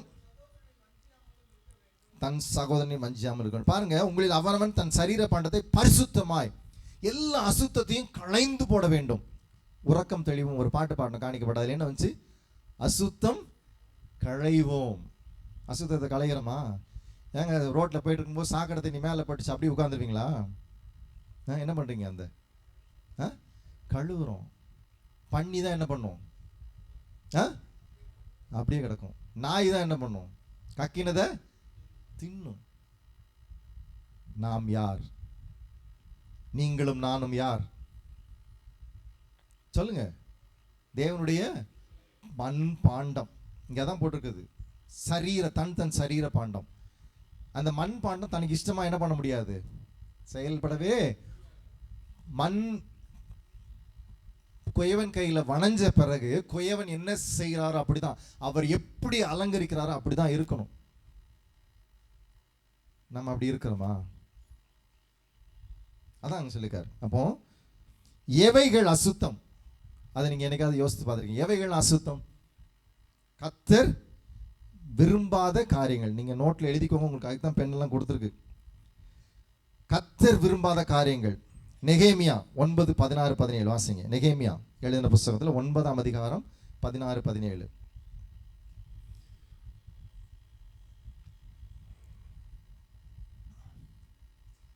எடுங்க வாசிங்க. 1 நாளாகவும் 2 நாளாகவும் எஸ்ரா நெகேமியா. பக்கம் தேடணுமா? எங்கள் பிதாக்களாகிய அவர்களோ அகங்காரமாய் நடந்து தங்கள் கழுத்தை கடினப்படுத்தி உம்முடைய கற்பனைகளுக்கு செவி கொடாதே போனார்கள். அவர்கள் செவி கொடுக்க மனதில்லாமலும் அவர்களிடத்தில் நீர் செய்த அற்புதங்களை நினையாமலும் தங்கள் கழுத்தை கடினப்படுத்தி தங்கள் அடிமைத்தனத்துக்கு திரும்பும்படிக்கு அவர்கள் கலகம் பண்ணி ஒரு தலைவனை ஏற்படுத்தினார்கள். ஆகிலும் வெகுவாய் மன்னிக்கிறவரும் இரக்கமும் மன உருக்கமும் நீடிய சாந்தமும் மகா கிருபையும் உள்ள தேவனாகிய நீர் அவர்களை கைவிடு. இங்க என்னெல்லாம் பண்ணிருக்காங்க பாருங்க. அகங்காரமாய் நடந்திருக்கிறாங்க, கழுத்தை கடினப்படுத்திருக்கிறாங்க, கற்பனைகளுக்கு செவி கொடல, அற்புதங்களை நினைக்கல, திரும்ப அடிமைத்தனத்துக்கு. எகிப்துக்கு போறோம், எகிப்தில் எங்களுக்கு என்ன கிடைச்சது? நிறைவான சாப்பாடு கிடைச்சது. என்னெல்லாம் சொல்லுங்க ஐயா, என்னமோ சொன்னாங்க ஐயா. வெங்காயம் போடலாம் வளமா கிடைச்சது. எகிப்து அடிமைத்தனத்துக்கு திரும்பி போன்னு நினைக்கிறாங்க. பிசாசு கவர்ச்சிகரமா நிறைய ஆஃபரை கொடுப்பான மாட்டானா? சொல்லுங்க. அதெல்லாம் அசுத்தம்.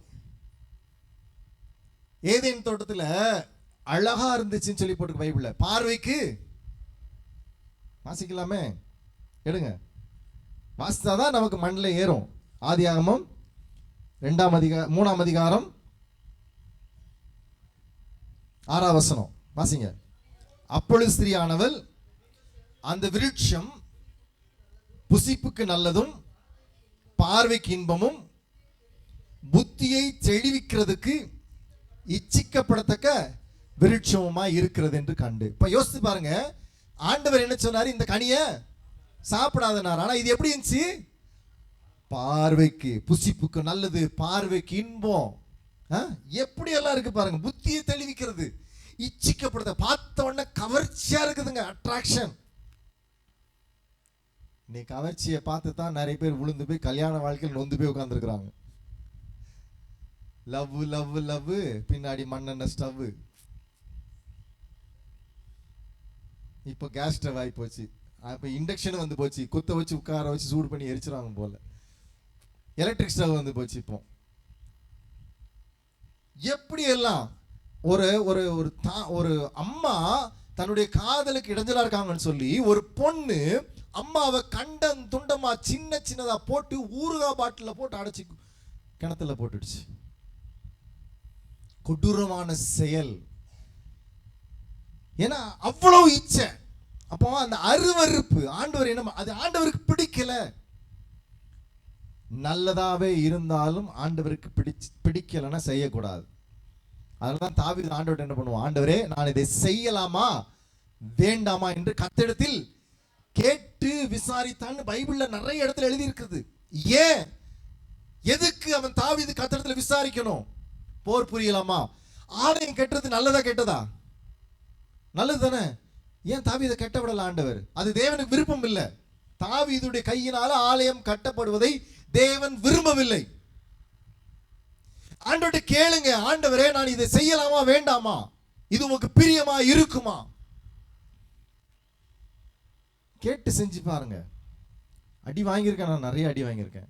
பிடிக்காத செஞ்சு ஆண்டு சொல்லுவார். நான் சைக்கிளில் போயிட்டு இருப்பேன், இங்கே திரும்பணும்னு நினைப்பேன். ஆண்டு சொல்ல போகாதன் பாரு, அப்படியே சல்லுன்னு திரும்பிடுறேன். நான் ரொம்ப வேகமாக தான் போகிறேன், திரும்பிடுறேன், சல்லுன்னு வரும், சைக்கிள் என் முன்னாடி பறக்கும், அவ்வளோதான், காலி, சைக்கிள் காலி. எவ்வளோ செலவுகள் ஆண்டவருக்கு பிரியம் இல்லாம செஞ்சதுனால, அவருக்கு விருப்பம் இல்லாத காரியத்தை செஞ்சதுனால. ஒரு தடவை ஒருத்தருக்கு ஊழியத்துக்கு கூப்பிட்டாங்க, ஆண்டவர் போவாதன்னாரு. நானும் வரேன்னு சொல்லிட்டேன். போவாதன்னாரு, நான் மட்டும் கிளம்பிட்டேன். வண்டி பைக்கில் டயர் கிழிஞ்சு போச்சு. திரும்ப பிரயாசப்பட்டு பஸ்ஸில் ஏறி போட்டுப்பாங்க. அதுக்குள்ளே அவங்க மீட்டிங் எல்லாம் முடிச்சுட்டு கிளம்பி போயிட்டாங்க. செலவு பண்ணது தான் மிச்சம். ஆண்டவர் சொல்லுவதை, ஆண்டவர் விருப்பம் இல்லாம நீங்க பிரசங்கம் கூட பண்ண முடியாது. ஆண்டவருக்கு விருப்பம் இல்லைன்னா பாட்டு கூட பாட முடியாது. நேத்தெல்லாம் ஒழுகிட்டு இருந்த அந்த மூக்கு எங்க போச்சு? அந்த தண்ணி தெரியல, நிப்பாட்டி வச்சிட்டார், க்ளோஸ் பண்ணி வச்சிட்டார். அவருக்கு எப்போ அடைக்கணும், எப்போ திறக்கணும், அடைப்புகளை திறக்கிறவரும் அடைப்புகளை உருவாக்குறவரும் ஆண்டவர் தான். அப்ப முதல்ல கர்த்தர் விரும்பாதவைகளை நம்ம வாழ்க்கையில் என்ன பண்ணும்? அதுதான் அசுத்தம்.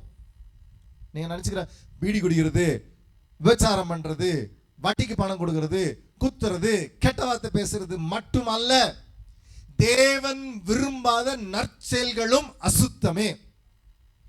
ஆமாவா இல்லையா? அது பிடிக்காது தேவனுக்கு, அவ்வளவுதான். அது தேவனுக்கு பிடிக்கல. ரெண்டாவது, எவைகள் கர்த்தருக்கு விருப்பம் இல்லாத காரியங்களை செய்யறதுக்கு எவைகள் நமக்கு என்ன பண்ணுது? எவைகளால் நம்ம கர்த்தருக்கு பிரியமில்லாத காரியத்தை செய்கிறோம்? யாக்கோபு எழுதின புத்தகம் 1ஆம் அதிகாரம் 14-15. எவைகள்னு பார்த்தோம். கர்த்தருக்கு பிரியமில்லாதவைகள் அசுத்தம். எவைகளால் அந்த அசுத்தம் உருவாகுது? யாக்கோபு எழுதின புத்தகம் 1ஆம் அதிகாரம் நிருபம், யாக்கோபு எழுதின நிருபம், வாசிங்க. பின்பு இச்சையானது கர்ப்பம் தரித்து பாவத்தை பிறப்பிக்கும், பாவம் பூரணமாகும் போது மரணத்தை பிறப்பிக்கும். இச்சை, இச்சை தாங்க. அதான் என்ன சொல்லுது? இச்சை, சுய இச்சை. 15ஆம் வசனம் வாசிங்க.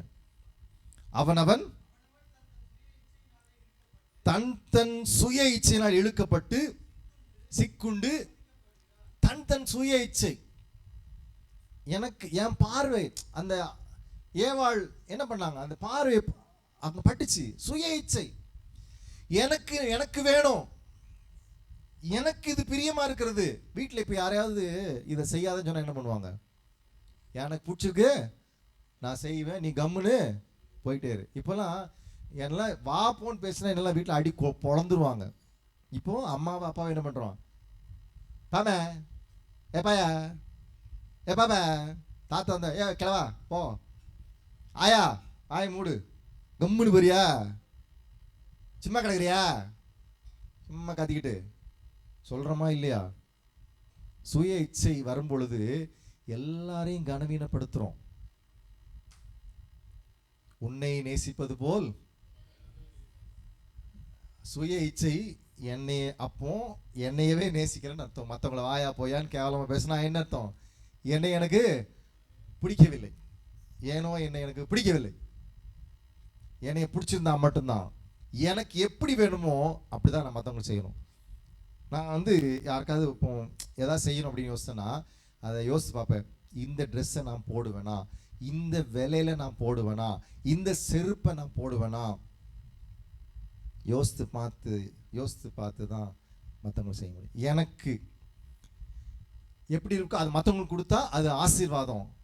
எனக்கு இப்படி இருக்கணும்னு மற்றவங்கள்ட்ட இருந்து பிடுங்கிறது இச்சை. அது அப்பாட்ட இருந்து பிடுங்கினாலும் சரி, அம்மாட்ட இருந்து பிடுங்கினாலும் சரி, அது இச்சை இச்சை இச்சை. அந்த இச்சை அசுத்தம். அதை என்ன பண்ணும்? நம்மகிட்ட இருந்து விலக்கி போடணும். எனக்கு இது வேணும்னு பிடிவாதம் பண்ணாதீங்க. சின்ன வயசுல என் தம்பி என் தட்டுலேருந்து இட்லி எடுத்து சாப்பிட்டான். எனக்கு அப்போ 4 வயசு, என் தம்பிக்கு 1 வயசு. என் இட்லி எடுத்து அவன் சாப்பிட்டான். அப்போ என் தம்பி கழுத்தை பிடிச்சிட்டு, நான் தின்ன இட்லியே தான் எனக்கு வேணும், தொண்டைக்குள்ள கையை விட்ட ஆளு நான். எப்படி வரும் அந்த இட்லி? நல்லா வரும். அவ்வளோ மோசமான ஆளை ஆண்டவர் ஊழியத்தில் என்ன பண்ணிட்டாரு? எனக்கு யாரையாவது பிடிக்கலன்னா அடி வெளுத்துருவேன். கம்பி மாதிரி இடுப்பில் ஒன்று வச்சிருப்பேன், அந்த ஈபி லைன் கம்பி வச்சு கிழிச்ச ஒரே குத்துறேன்னா 1 2 எல்லாம் பிச்சுக்கிட்டு வெளியே வரும். தினந்தோறும் எங்கள் வீட்டிலேருந்து சண்டை போடுவான் யாராவது. ஏன்னா அவங்கெல்லாம் அடித்து அழுகுறதை பார்க்கும்போது எனக்கு சந்தோஷமாக இருக்கும், அப்படி கிடுகிடுப்பாக இருக்கும். அது ஒரு இச்சை. 10 அடி பாம்புனாலும் இப்படி வாழை பிடிச்சி இழுத்து ஒரே அடி அடிச்சிருவேன் நான் சவுத்தில். அது சந்தோஷம், அது துடிக்கிறது பார்த்து சந்தோஷம். ஓனானெல்லாம் இது ஊசியை வச்சு குத்தி சிகரெட்லேருந்து எடுத்து அந்த ஊசி வச்சு குத்தி அது போதையில் டான்ஸ் ஆடும். அந்த டான்ஸ் ஆடும் உப்பு தண்ணியை கரைச்சி ஊற்றுவேன். அது துடிக்கும் போது அது பார்க்கும்போது சந்தோஷமாக இருந்தது. இதெல்லாம் நீங்கள் பண்ணியிருப்பீங்களான்னு தெரியாது. நான் ஒரு பண்ணியாக தான் வாழ்ந்தேன். என் பேர் சொல்லுவாங்க பென்னி, நீ ஒரு ஆடாடாடா இதுதான் சாக்கு. சந்தோஷமா இருக்குது. சொல்லுங்க சொல்லுங்க சொல்லுங்க. பென்னி நீ ஒரு பண்ணி. But I am always funny. அப்போ அந்த இச்சை எதுனா மற்றவங்களை துன்புறுத்தி பார்க்கறது இச்சை. மற்றவங்களை துன்புறுத்தி கிடைக்கிற சந்தோஷம் ஒரு இச்சை. அது சாப்பாடா இருந்தாலும் சரி, அது ட்ரெஸ்ஸா இருந்தாலும் சரி, அது வேற எதுவா இருந்தாலும் சரி, கணவன் மனைவி உறவா இருந்தாலும் சரி, ஃப்ரெண்ட்ஷிப்பா இருந்த நட்புக்குள்ள உறவா இருந்தாலும் சரி, எதுலனாலும் மற்றவங்களை துன்புறுத்தி ஒருத்தர் சந்தோஷப்படுறாங்கன்னா அது இச்சை இச்சை இச்சை இச்சை மாத்திரமே. அது கொச்சையத்தான் உருவாக்கும், ஆண்டவருக்கு கணத்தை கொண்டு வராது. ஸோ சுய இச்சையினாலதான் அசுத்தம் வருது. சரி, இதுல இருந்து நம்ம எப்படி வெளியே வர முடியும்? ஏன் நான் இதெல்லாம் செய்யணும், இந்த அசுத்தத்தை களையணும்? ஏன் நான் அடுத்த ஸ்லைடு போடுமா? ஏன் நான் இந்த அசுத்தத்தை களையணும்? வசனம் பாசிங்க, மல்கியா 2:10. ஏன் நான் அசுத்தத்தை களையணும்? மல்கியா 2:10. நம்ம எல்லாருக்கும் ஒரே பிதா இல்லையோ? ஒரே தேவன் நம்மை சிருஷ்டித்ததில்லையோ? போதுங்க, இந்த 2 வார்த்தையை நச்சு ஆண்டவர் கேட்டார். ஒரே பிதா, ஒரே தேவன். நீங்கள் நானும் யாரை வணங்குறோம்? ஜீவனுள்ள தேவனாகிய இயேசு கிறிஸ்துவை வணங்குறோம். அப்போ நமக்குள்ள அசுத்தம் என்ன பண்ணக்கூடாது? இருக்கக்கூடாது, இச்சை வரக்கூடாது. எனக்குன்னு தனியா பிரிச்சு வைக்கவே கூடாது. இன்னைக்கும் கடைசி எங்க தாத்தா கட்டின 1964 கட்டின வீடு ஊர்ல இருக்கு. நான் போன ஒரு 3 மாசம் கூட போயிட்டு பார்த்துட்டு வந்தேன். அப்படியே இருக்கு. எங்கிட்ட ஏமாத்தி இன்னொருத்தன் வாங்கிக்கிட்டான். ஆனால் அந்த வீட்டை விற்க முடியாது. எங்கள் தாத்தா எழுதி வச்சிட்டாரு, அப்படி வீட்டை விற்க முடியாது, தலைமுறை அனுபவிச்சுக்கலாம், வீட்டை எக்காரணத்தை கொண்டு விற்க முடியாதுன்னு எழுதி வச்சிட்டாரு. அதனால் அந்த வீட்டை இடிக்க கூட முடியல அவனால். இப்போ சொல்கிறாங்க எல்லாரும் 5 பிள்ளைங்களும் சேர்ந்து, தாத்தாவோட மற்ற பிள்ளைங்களாம் சேர்ந்து கையெழுத்து போட்டுருங்க, அந்த வீடு வட்டியோட உங்களுக்கு திருப்பி பணத்தோட கொடுப்பாங்கன்னாங்க. ஆசையாக தான் இருக்குது. வானா இந்த பூமி ஒரு நாள் என்ன பண்ண போகுது? அழிந்து போகும். இந்த பூமி வெந்துருகி சாம்பலாகுமே, சிந்தித்து மனம் திரும்பி அவரை ஏற்றுக்கொள். இந்த பூமி வெந்துருகி சாம்பலாகும். நாம் வசிக்கிறது பூமிக்குரிய கூடாரம் அல்ல, நமக்கு நிலையான ஒரு கூடாரம். முடிவில்லா ராஜ்யம் அருள திரும்பவும் வருவேன் என்றார். He is going to coming back and giving a glorified house for me. கனத்துக்கும் மகிமைக்கும் சிறந்த ஒரு வீட்டை கொடுக்க போகிறார். அப்போ நான் இச்சை என்ன பண்ணணும்? அசுத்தம் களைஞ்சு பண்ணணும். ஏன்? நமக்கெல்லாம் ஒரே ஆண்டவர், ஒரே பிதா. ஒரே வீட்டில் சண்டை போட்டா அம்மா என்ன சொல்லுவாங்க? என்ன சொல்லுவாங்க? ஒரே காரியத்துக்காக அண்ணன் தம்பி இல்லை அக்கா தங்கி சண்டை போட்டா அம்மா என்ன சொல்லுவாங்க? வயிற்றுல அடிச்சுன்னு சொல்லுவாங்க. நீங்க அடிக்கடி சொல்லியிருக்கீங்க போலையே, இந்த ஒரே வயிற்றுல பிறந்த வயிற்றுல தான் பிறந்தீங்களா, நான் தான் பெத்தனான்னு டவுட்டா இருக்குதும்பாங்க. சொல்லியிருக்காங்களா இல்லையா?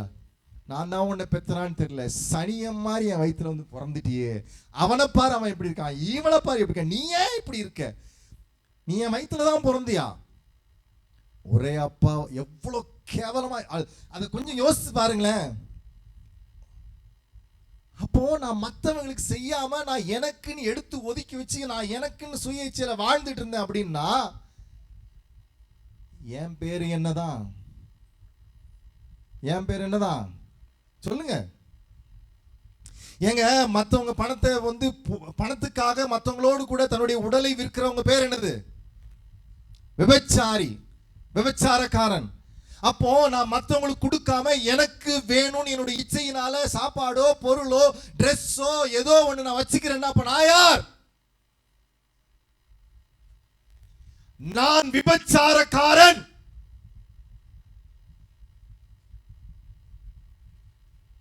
நான் சொல்லல, பைபிள் சொல்லுது.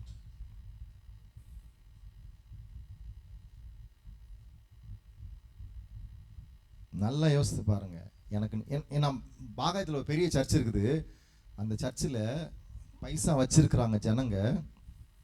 அவங்க என்ன பண்ணுறாங்கன்னா சர்ச்சுக்கு கடன் கொடுக்குறாங்க. சர்ச்சு கட்டுறதுக்கு ஆண்டவருக்கே கடன் கொடுக்குறாங்களாப்பா, எவ்வளோ கேவலமாக இருப்பாங்க. மூணாவது, முதல்ல என்ன பார்த்தோம்? அவனவன் அடுத்தவர் தேவைகளை பார்க்கணும், அவனவன் அசுத்தத்தை களையணும். மூணாவது, அழைக்கப்பட்ட அழைப்பை பார்க்க வேண்டும். அடுத்தது, அழைக்கப்பட்ட அழைப்பை பார்க்க வேண்டும். 1 கொரிந்தியர் 7:24. 1 கொரிந்தியர் 7:24. சகோதரரே, அவனவன் தான் அழைக்கப்பட்ட நிலைமையிலே தேவனுக்கு முன்பாக நிலைத்திருக்க கடவன். அழைப்பு, ஆண்டவர் ஒரு காரியத்துக்காக நம்மளை அழைச்சிருக்கிறார். அடியே நடந்து போனாரு, வலையை பழுது பார்க்கணும் பார்த்தாரு, என்ன கூப்பிட்டாரு?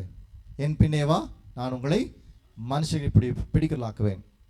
ஆயக்காரனை பார்த்தாரு, என் பின்னே வா, நான் உன்னை மனுஷனை பிடிக்கலாக்குவேன். அவனை அழைத்தார். ஆண்டவர் உங்களை அழைச்சிருக்கிறாரா? ஆண்டவர் அழைச்சதுனால தான் இங்கே உட்கார்ந்துருக்கிறீங்க. அவர் அழைச்சதுனால தான் இங்கே நீங்கள் ஆலயத்தில் உட்கார்ந்துருக்கிறீங்க, இல்லைன்னா உட்கார்ந்துருக்க முடியாது. அப்போ எவர்களை ஆண்டவர் அழைக்கிறார்? 1 கொரிந்தியர் 1:28. உள்ளவைகளை அவமாக்கும்படி உலகத்தில் இழிவானவைகளையும் அற்பமாய் எண்ணப்பட்டவைகளையும். பார்த்தீங்களா? நான் அற்பமாய் எண்ணப்பட்டவங்க, நிராகரிக்கப்பட்டவன். நான் 7ஆம் கிளாஸ் ஃபெயிலு, 9ஆம் கிளாஸ் திரும்ப படித்தேன், அதுலேயும் ஃபெயிலு, 10th வீட்டிலேருந்தே எழுதினேன், அதுலேயும் ஃபெயிலு, திரும்ப கஷ்டப்பட்டு படித்து பாஸ் பண்ணி +2 எழுதினேன், +2லேயும் ஃபெயிலு. பிஏ இங்கிலீஷ் வீட்டில் உட்காந்து எழுதினேன், சர்டிஃபிகேட்டே கிடையாது என்கிட்ட. இப்போ சர்டிஃபிகேட்டும் கிடையாது, ஒன்றும் கிடையாது. ஆனால் முதல் பிரசங்கம் வெள்ளூரில் சிஎம்சியில் யாருக்குன்னா, எம்பிபிஎஸ் முடிச்சுட்டு எம்எஸ் பண்ணிட்டு ஸ்பெஷல் கோர்ஸ் பண்ணிட்ட டாக்டருக்கு 2 மணி நேரம் செமினார் எடுக்க வச்சார். பைபிள் வசனத்தை அதை வாசிச்சுட்டு போயிடலாம், செமினார் எடுக்க முடியுமா? அற்பமாய் எண்ணப்பட்டவர்களை ஆண்டவர் உயர்த்துவார். ஹல்லேலூயா, ஹல்லேலூயா. இன்னைக்கு உங்கள் ஆண்டவர் உயர்த்த ஆயத்தமா இருக்கிறார். அற்பமா, அதான் அழைப்பு. யாரெல்லாம் உலகத்தில் நிராகரிக்கப்பட்டிருக்கிறாங்களோ, யாரெல்லாம் மோசமா இருக்கிறாங்களோ, யாரெல்லாம் இவெல்லாம் வியாதியா இருக்கிறான், இவெல்லாம் ஆண்டவர் எப்படி உழித்து கொண்டு போவார்? உங்களை தான் அழைக்கிறார் ஆண்டவர். இவனுக்கு சரியா பாட தெரியாது, உங்களை தான் அழைக்கிறார் ஆண்டவர். இவனுக்கு சரியா பேச தெரியாது, உங்களை தான் ஆண்டவர் அழைக்கிறார். இவனுக்கு சரியா ஜெபம் பண்ண தெரியாது, உங்களை தான் ஆண்டவர் அழைக்கிறார். இங்க இருந்த மென்ஸ் ஃபெல்லோஷிப்ல இங்க இருக்கிறவங்கள நீங்க நேற்று நீங்க வேணா கேட்டுக்கோங்க, உங்க பிரதர்கிட்ட, தென்னரசு பிரதர்கிட்ட. சரியா பாடுறாங்க, ராகத்தோட பாடுறாங்க, பாடலாம் முக்கியமே கிடையாது. என்னை விட நீங்க அழகா பாடுறீங்க, என்னை விட, நிஜமா சொல்ல, என்னை விட நீங்க நல்லா பாடுறீங்க. ஏன்னா உங்க இருதயத்துல அந்த வலி இருக்குது, பாடணுங்கிற ஒரு ஆசை. குரல்ல பார்க்கறது இல்லை, என் வார்த்தையை, என் உள்ளத்திலிருந்து வருகிற வார்த்தையை ஆண்டவர் பார்க்கிறார். நான் ஆண்டவருக்காக பாடுகிறேன், மனுஷருக்காக பாடல. ஏன்னா 4 பேர் பாராட்டணும், குரல் நல்லா இருக்குது, ரொம்ப அற்புதமா இருக்குது, ரொம்ப சூப்பரா இருக்குது, யூ ஆர் சூப்பர்மேன் சொல்றதுக்காக நிறைய பேர் செஞ்சுட்டு இருக்கிறாங்க. ஆனா ஆண்டவர் உங்களை அப்படி இல்லை. நீங்க பாடுறீங்க, ஆலயத்தில் வரீங்க, உற்சாகமா பாடுறீங்க, சந்தோஷமா இருக்குது, இன்னும் சத்தமா பாடுங்க. ராகம் தேவையில்லை, சாரி காமா பாதனிசா தேவையில்லை. அங்கே போய் போட்டு நம்ம கோல்டன் ஷவர் வாங்குறதுக்கு இல்ல. We are going to get a golden shower from heaven. தேவன் நமக்கு பரலோகத்திலிருந்து பொக்கிஷங்களை அருள போகிறார். பாட்டு பாடுங்க, சந்தோஷம் பாடுங்க, ராகத்தை பார்க்காதீங்க. கழுத போல கத்துறேன்னு சொல்லிட்டு போட்டோம். ஆனா என் தேவன் உங்களை அப்படி பார்க்கறது இல்லை. என் பிள்ளை என்னை குறித்து துதித்து பாடு. எங்கேயாவது போட்டிருக்கா ராகத்தோடு சுருதியோடு? ஏய், நீ சுருதி தப்பா பாடுற, சர்ச்சில் பாடாத ஆண்டவர் இறங்குன்னு சொன்னாரா என்னைக்காவது? உனக்கு தாளம் சரியா வரல, பாடாத, வாயை மூடுன்னு ஆண்டவர் சொன்னாரா? மனுஷன் சொல்லுவான், ஆண்டவர் சொல்ல மாட்டாரு. என்னை அப்படி ஒதுக்குனாங்க, நீ வாயை மூடு, நீ பாடினா கத்துற மாதிரி இருக்குன்னு சொன்னாங்க, ஒதுங்குனாங்க. இன்னைக்கு கொயர்ல பெரிய கிரைஸ்ட் சர்ச்சில் கொயரில் இருக்க வச்சிருக்காரு ஆண்டவர். பேஸ் பாட வைக்கிறாரு. 4 வாரம் சர்ச்சுக்கு போகல, வேற இடத்துக்கு போயிட்டேன். இப்போ பாட கூப்பிட்டு இருக்காங்க, வாங்க வாங்கன்னு பாடணும்னு சொல்லிட்டு. நல்லா பாடணுங்கிறதுக்காக இல்லை, அற்பமாக இருந்த என்னை ஆண்டவர் வைத்தினார். எவர்கள் அழைத்தார்? அற்பமாக இருக்கிறவங்க. எதற்காக அழைத்தார் ஆண்டவர்? எதற்காக? ஏன் அழைக்கிறாரு ஆண்டவர்? உங்களையும் என்னையும் எதுக்கு அழைக்கிறார் ஆண்டவர்? நேத்து என்கிட்ட ஒரு சகோதரி பேசினாங்க. ஒரு 17 வருஷமா எனக்கு அவங்களை தெரியும். அவங்க எரேமியாவை ஃபுல்லா வாசித்து முடிச்சுட்டாங்களாம். வாசித்து முடிச்சவங்க சொன்னாங்க, உனக்கு பென்னியல்னு பேர் வச்சுக்க கூடாது, தப்பா வச்சுட்டாங்க, எரேமியான்னு பேர் வச்சிருக்கணும். அவ்வளோ கஷ்டப்பத்தி அவங்களுக்கு தெரியும். என்னோட கஷ்டம் எவ்வளோ பாடுபடுறேன், எவ்வளோ வேதனை இருக்கு, நரக வேதனை அனுபவிக்கிறதுல அவங்களுக்கு தெரியும். சொல்லியிருக்கிறவங்களுக்கு அவங்க பார்த்துருக்குறாங்க. நான் இப்போ சந்தோஷமா சிரிச்சுட்டு இருக்கேன்னு உங்களுக்கு தெரியுது. நான் அவ்வளோ கஷ்டங்களை பாடுகளை அனுபவிச்சுட்டு இருக்கிறேன். அதே எரேமியா ஆண்டு எப்படி அழைச்சாரா? எரேமியா 1ஆம் அதிகாரத்தில் எப்படி அழைச்சிருக்காரு பாருங்க. எரேமியா 1ஆம் அதிகாரம் எடுங்க. எப்படி அழைச்சார் ஆண்டவர்? எடுத்துட்டீங்களா? பாருங்க, 1ஆம் அதிகாரம் 19ஆம் வசனம். அவர்கள் உனக்கு விரோதமாக யுத்தம் பண்ணுவார்கள், ஆனாலும் உன்னை மேற்கொள்ள மாட்டார்கள். உன்னை ரட்சிக்கும்படிக்கு நான் உடனே கூட இருக்கிறேன் என்று. ஆனால் புலம்பல எப்படி புலம்புறான் பாருங்க. எரேமியாவுடைய புலம்பல். யார் புலம்புறா? யார் புலம்புறா? எரேமியா தான் புலம்புறான். புலம்பல் 3ஆம் அதிகாரம் 2ஆம் வசனம் வாசிங்க. அவர் என்னை வெளிச்சத்திலே அல்ல இருளிலே அழைத்து நடத்தி வந்தார். 8ஆம் வசனம் வாசிங்க. நான் சத்தமிட்டு கூப்பிட்டாலும் என் ஜெபத்துக்கு வழியை அடைத்து போட்டார். 11ஆம் வசனம் வாசிங்க. என் வழிகளை அப்புறப்படுத்தி என்னை துண்டித்து போட்டார், என்னை பாழாக்கி விட்டார். 15ஆம் வசனம். கசப்பினால் என்னை நிரப்பி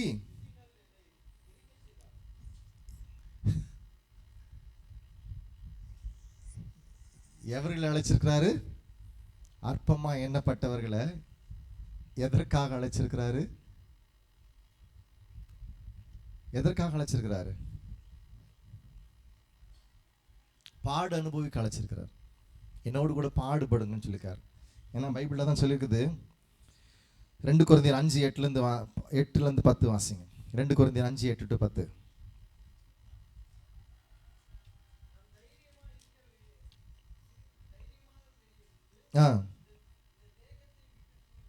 இந்த தேகத்தை விட்டு குடி போகவும் கர்த்தரிடத்தில் குடியிருக்கவும் அதிகமாய் விரும்புகிறோம்.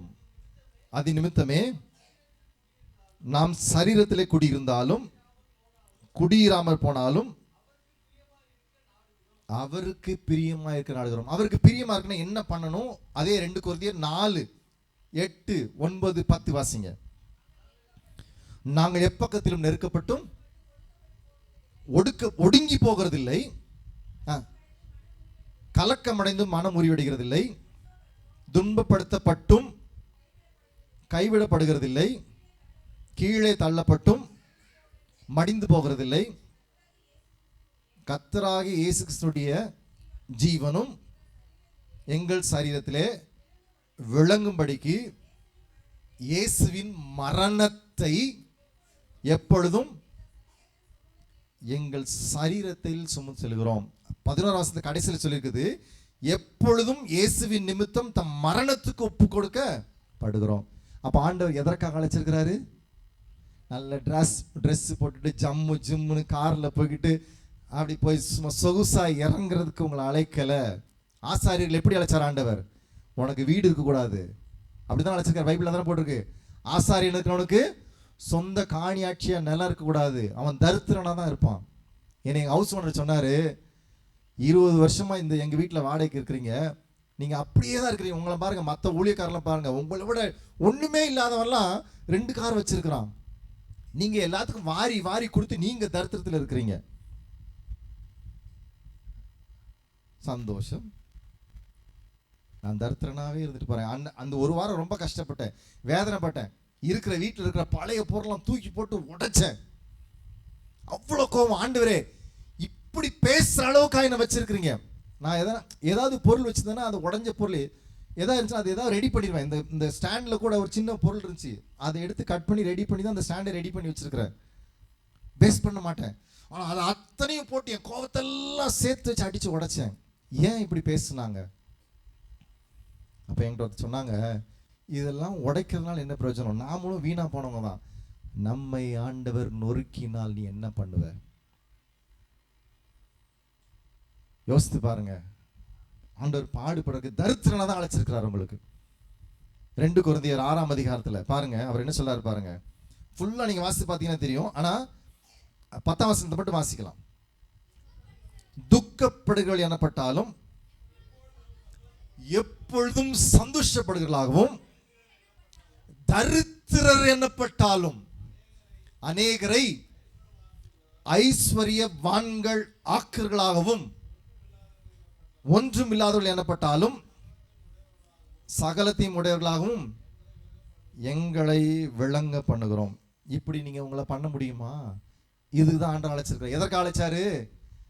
அவருடைய மரணத்தை சரீரத்தில் சுமந்து தெரியணும். பாடு, அடிப்பட்டார், நொறுக்கப்பட்டார், வாதிக்கப்பட்டார், துப்பப்பட்டார், கேவலமான வார்த்தைகளை பேசினாங்க, கனவீனப்படுத்தப்பட்டார். அதான் மகிமையை சொன்னார். உங்களால செய்ய முடியுமா? அது மாதிரி என்னால செய்ய முடியுமா? அன்னை தெரசாம்மா துப்புனாங்க, அதை கையில வாங்கிட்டு இது எனக்கு கொடுத்துட்டீங்க, என் பிள்ளைங்களுக்கு என்ன செய்ய போறீங்கன்னு கேட்டாங்க. ஏமி கார்மிக்கிழமையா டோனாவூர் போய் பாருங்க, ஒரே ஒரு ட்ரெஸ் கூட கடைசி அவங்க வச்சிருக்கல. அவங்க முழங்கால் படிட்டு இடம், கால் முழங்கால் படிட்டு ஜெபித்த இடம் பள்ளமா இன்னும் இருக்குது. அத்தனை பெரிய கேம்பஸ் பிள்ளைங்களுக்காக, அப்பா அம்மா இல்லாத பிள்ளைங்களுக்காக, ஊழியக்கார பிள்ளைங்களுக்காக வச்சுட்டு போயிட்டாங்க. ஒரு சொத்து அவங்க பேர்ல கிடையாது. இன்னைக்கு இருக்கிற ஊழியக்காரங்க நீங்களும் நானும் கொடுக்கிற காணிக்கையில சொகுசா பென்ஸ் கார்லயும் ஆடி கார்லயும் சொகுசா ஓடிட்டு இருக்கிறாங்க. யோசித்து பாருங்க, கஷ்டப்பட்டு யாரு கொடுக்கணும்? கொடுக்க பரிசுத்தமானதை நீங்க கஷ்டப்பட்டு கொடுக்குறீங்க. எங்களை மாதிரி ஊழியக்காரன் என்ன பண்றான்? சொல்லுங்க, தைரியமா சொல்லுங்க. அனுபவிக்கிறான்.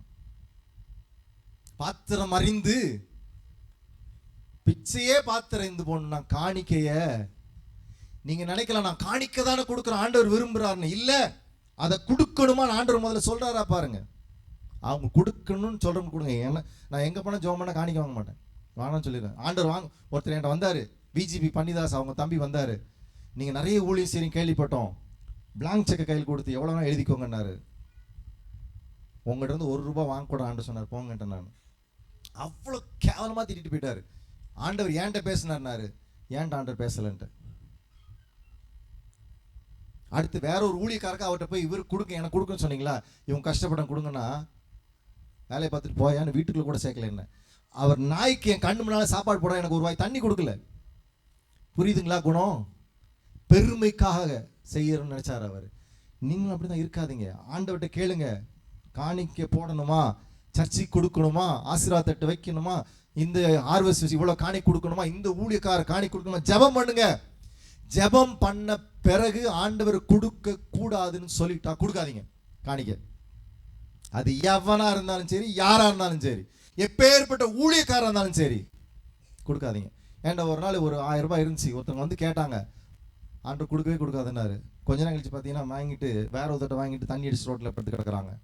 என் பொண்டாட்டி ஹாஸ்பிட்டலுக்கு காசு கொடுங்கன்னு கேட்டாங்க, கொடுக்கூடாதுன்னு சொல்லிட்டாரு. இல்லைன்னு சொன்னேன், பச்சையா சொன்னேன், இல்லைன்னு சொன்னேன்.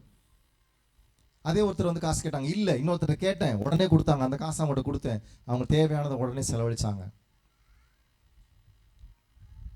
ஜாக்கிரதையா இருக்கணும். இது போராட்டம், அதான் போராட்டம். நம்ம நினைச்சோம் போராட்டம்னா அடிப்பாங்க, துன்புறுத்துவாங்க. ஆண்டவர் விரும்புகிறத செய்யணுங்கிறது மிகப்பெரிய போராட்டம். ரைட். எதற்காக அழைச்சார்? அவரோட நல்ல போராட்டத்தை போராட. பிலிப்பியர் சொல்லிக்க என்ன சொல்லிருக்காரு? நல்ல போராட்டத்தை போராடு. நம்ம அதை அப்படிதானே பார்க்கணும். பிலிப்பியர் 6ஆம் அதிகாரம், நீங்க பிலிப்பியர் 6 எடுத்துக்கோங்க. 4ஆம் அதிகாரமா? 4ஆம் அதிகாரம் எடுத்துட்டீங்களா? அவர் என்ன சொல்றாரு பாருங்க, 15ஆம் வசனம், 14-15. ஆகிலும் நீங்கள் என் உபத்திரவத்தில் என்னோட உடன்பட்டது நலமாய் இருக்கிறது. உபத்திரவத்தில் உடன்பட. நான் தப்பா சில அதான் சொன்னல, எனக்கு சில சமயம் தப்பா எழுதி வச்சிருவேன். ஆனால் ஆண்டவர் சொல்றதான் நம்ம சொல்லணும். என்னோடு கூட உபத்திரவப்பட்டது, உபத்திரவத்தில் என்னோடு உடன்பட்டது நல்லமா. எது நல்லது? உபத்திரவத்தில் இன்னொருத்தர் கூட உடன்படுறது, அதுதான். இதை நாம செய்யறோமா இன்னைக்கு? அடுத்தது ஆண்டவர் சொல்ல, ஏன் இதை செய்யணும் சொல்லுங்க. ஏன் இதை செய்யணும்?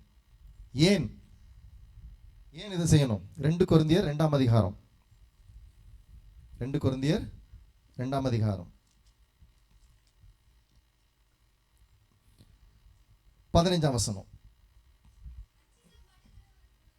ரட்சிக்கப்படுவர்களுக்குள்ளேயும் கெட்டு போகிறவருக்குள்ளேயும் நாங்கள் தேவனுக்கு கிறிஸ்துவின் நற்கந்தமாக இருக்கும். சென்ட்டுங்க நீங்களும் நானும், இயேசு கிறிஸ்துவின் சென்ட்டு.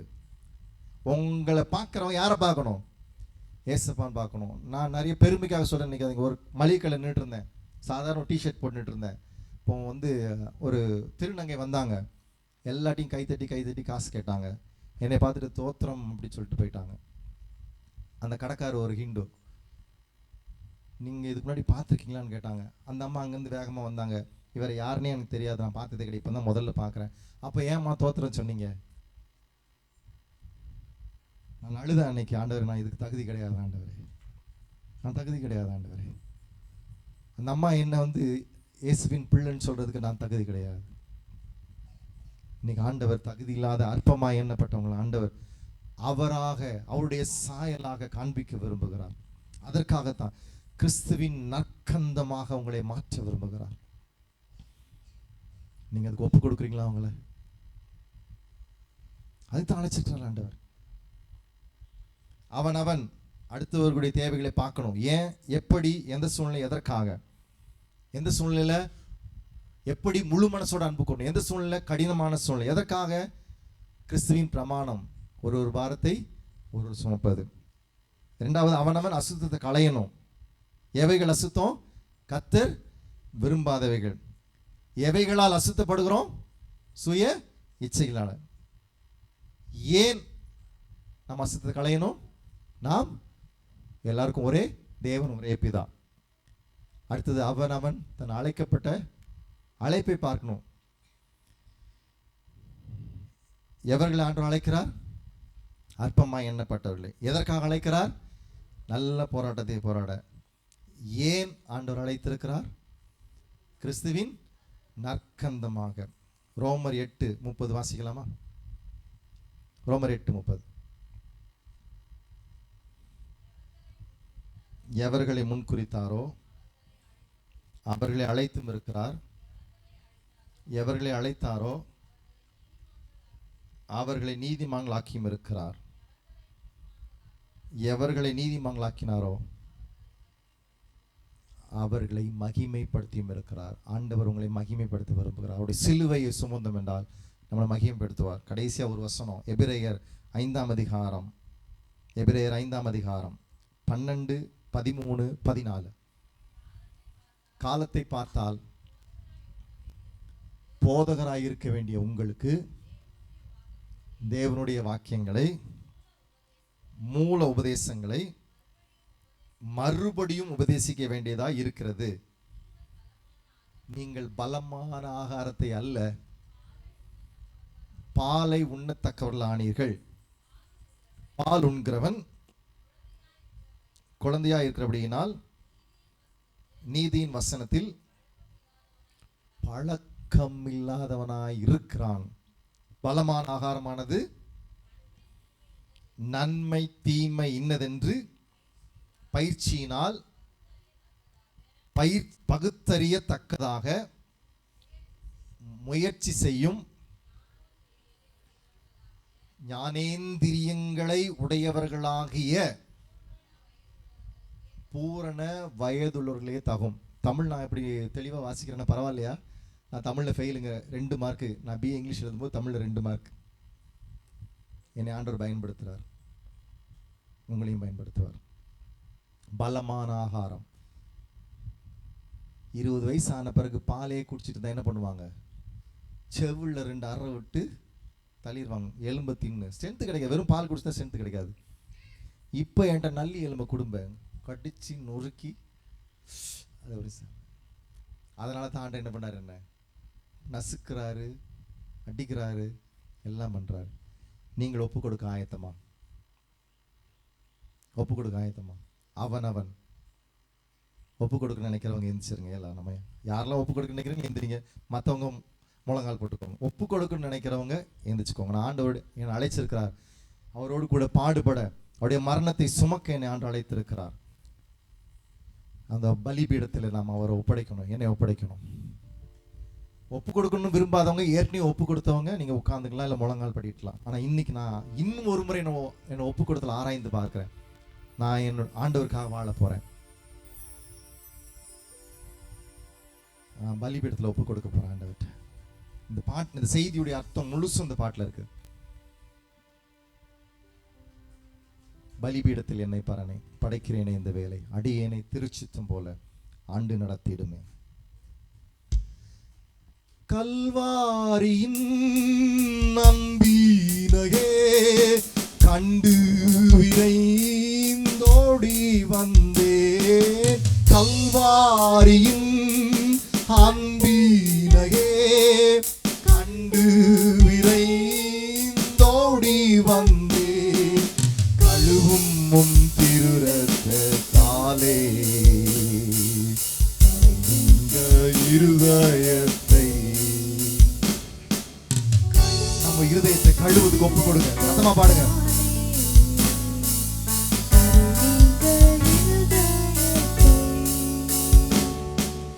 நீரன்றி என்னாலே பாரில் ஏதும் நான் செய்திட இயலேன், சேர்ப்பீரே வழுவாது என்னை காத்துமக்காய் நிறுத்தி, நீரன்றி என்னாலே பாரில் ஏதும் நான் செய்திட இயலேன், சேர்ப்பீரே வழுவாது என்னை காத்துமக்காய் நிறுத்தி, கல்வாரியின் அன்பினையே கண்டு விரைந்தோடி வந்தே, கல்வாரியின் அன்பினையே கண்டு விரைந்தோடி வந்தே, ஆண்டவரே ஒப்பு கொடுங்க. ஆண்டவரே என்னை கழுவுங்க. ஆண்டவரே உங்களுடைய மரணத்தை நான் சரீரத்தில் சுமந்து செல்ல ஒப்பு கொடுக்கிறேன். திருரத்தத்தாலே நீங்க இருதயத்தை, சுயம் என்னில் சம்பராய் மாற சுத்தாவியே ஆனல் கூட்டும், ஜெயம் பெற்று மாமிசம் சாக தேவாருள் சுயம் சாம்பலாய் மாறட்டும், சுத்தாவியால் அனல் மூட்டட்டும், ஆண்டவர் தம்முடன் ஜெயம் கிடைக்கும். மாமிசம் சாகணும், சுய இச்சை ஒழியணும். ஆண்டவர் தான் கிருபை கொடுக்கணும்.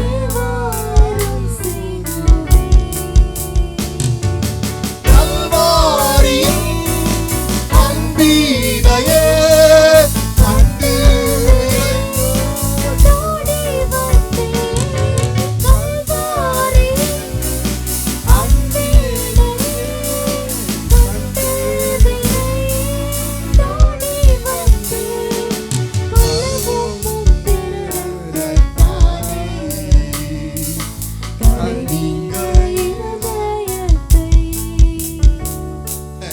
இருதயத்தை கழுவுங்க ஆண்டவரே, சுத்தம் பண்ணுங்க ஆண்டவரே. நான் உமக்கு உகந்த பாண்டமாய் மாறணும். பொன்னையும் பொருளையும் மண்ணின் வாழ்வையும் மன்னவன் இயேசுவின் சாயல்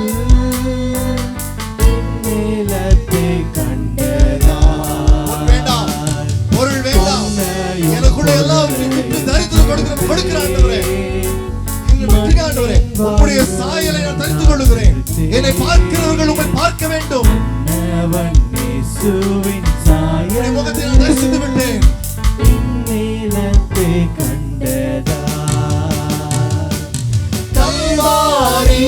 உயர்ந்த அன்பு, மேலான அன்பு, இடைவிடாத அன்பு, உங்களுக்காக நொறுக்கப்பட்ட அன்பு, உங்களுக்காக ரத்தத்தை சிந்தின அன்பு, உங்களுக்காக மரித்த அன்பு, உங்களுக்காக உயிர் தந்த அன்பு, அந்த மரணத்தை மரியாதை சுமந்து செல்லுங்கள்.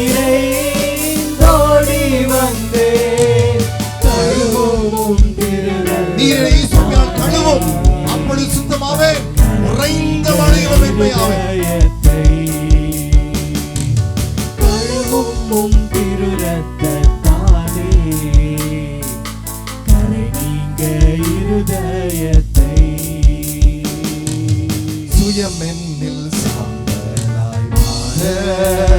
சுயத்தை ஒழிச்சிருங்க. உங்களுக்கு எனக்கு சுயம் வேண்டாம். நான் இனிமே வேண்டாம் ஆண்டவரே. என் பேர் அல்ல, இயேசு கிறிஸ்துவின் பிள்ளை என்று சொல்லப்பட வேண்டும். தேவாருள் செய்குவே சுயமென்னில் சாம்பலாய் மாற சுத்தாவியே அனல் மூட்டும். பரிசுத்த ஆவியினாலே எரிகிற அக்கினியினாலே எரேமியாவுடைய நாவை தொட்டது போல என் நாவை தொடும் ஆண்டவரே. தேவாருள் செய்குவே கல்வாரி. ரெண்டு கை வைத்துக்கோங்க. அன்பி எல்லாம் ரெண்டு கை வைத்துங்க. அன்பே விரை தோடி வந்து கீழே வைக்காதீங்க, நல்லா வைத்துங்க. கல்வாரி அன்பி சத்தமா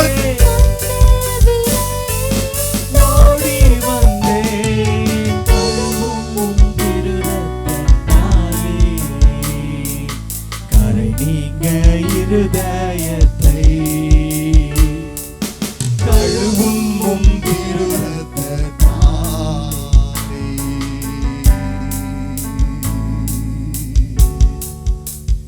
கரை நீங்க இருதயத்தை. வசனத்தை கேட்பொருளாய் மாத்திரமல்ல, அதன்படி செய்யுள்ளாங்க இருப்போம்.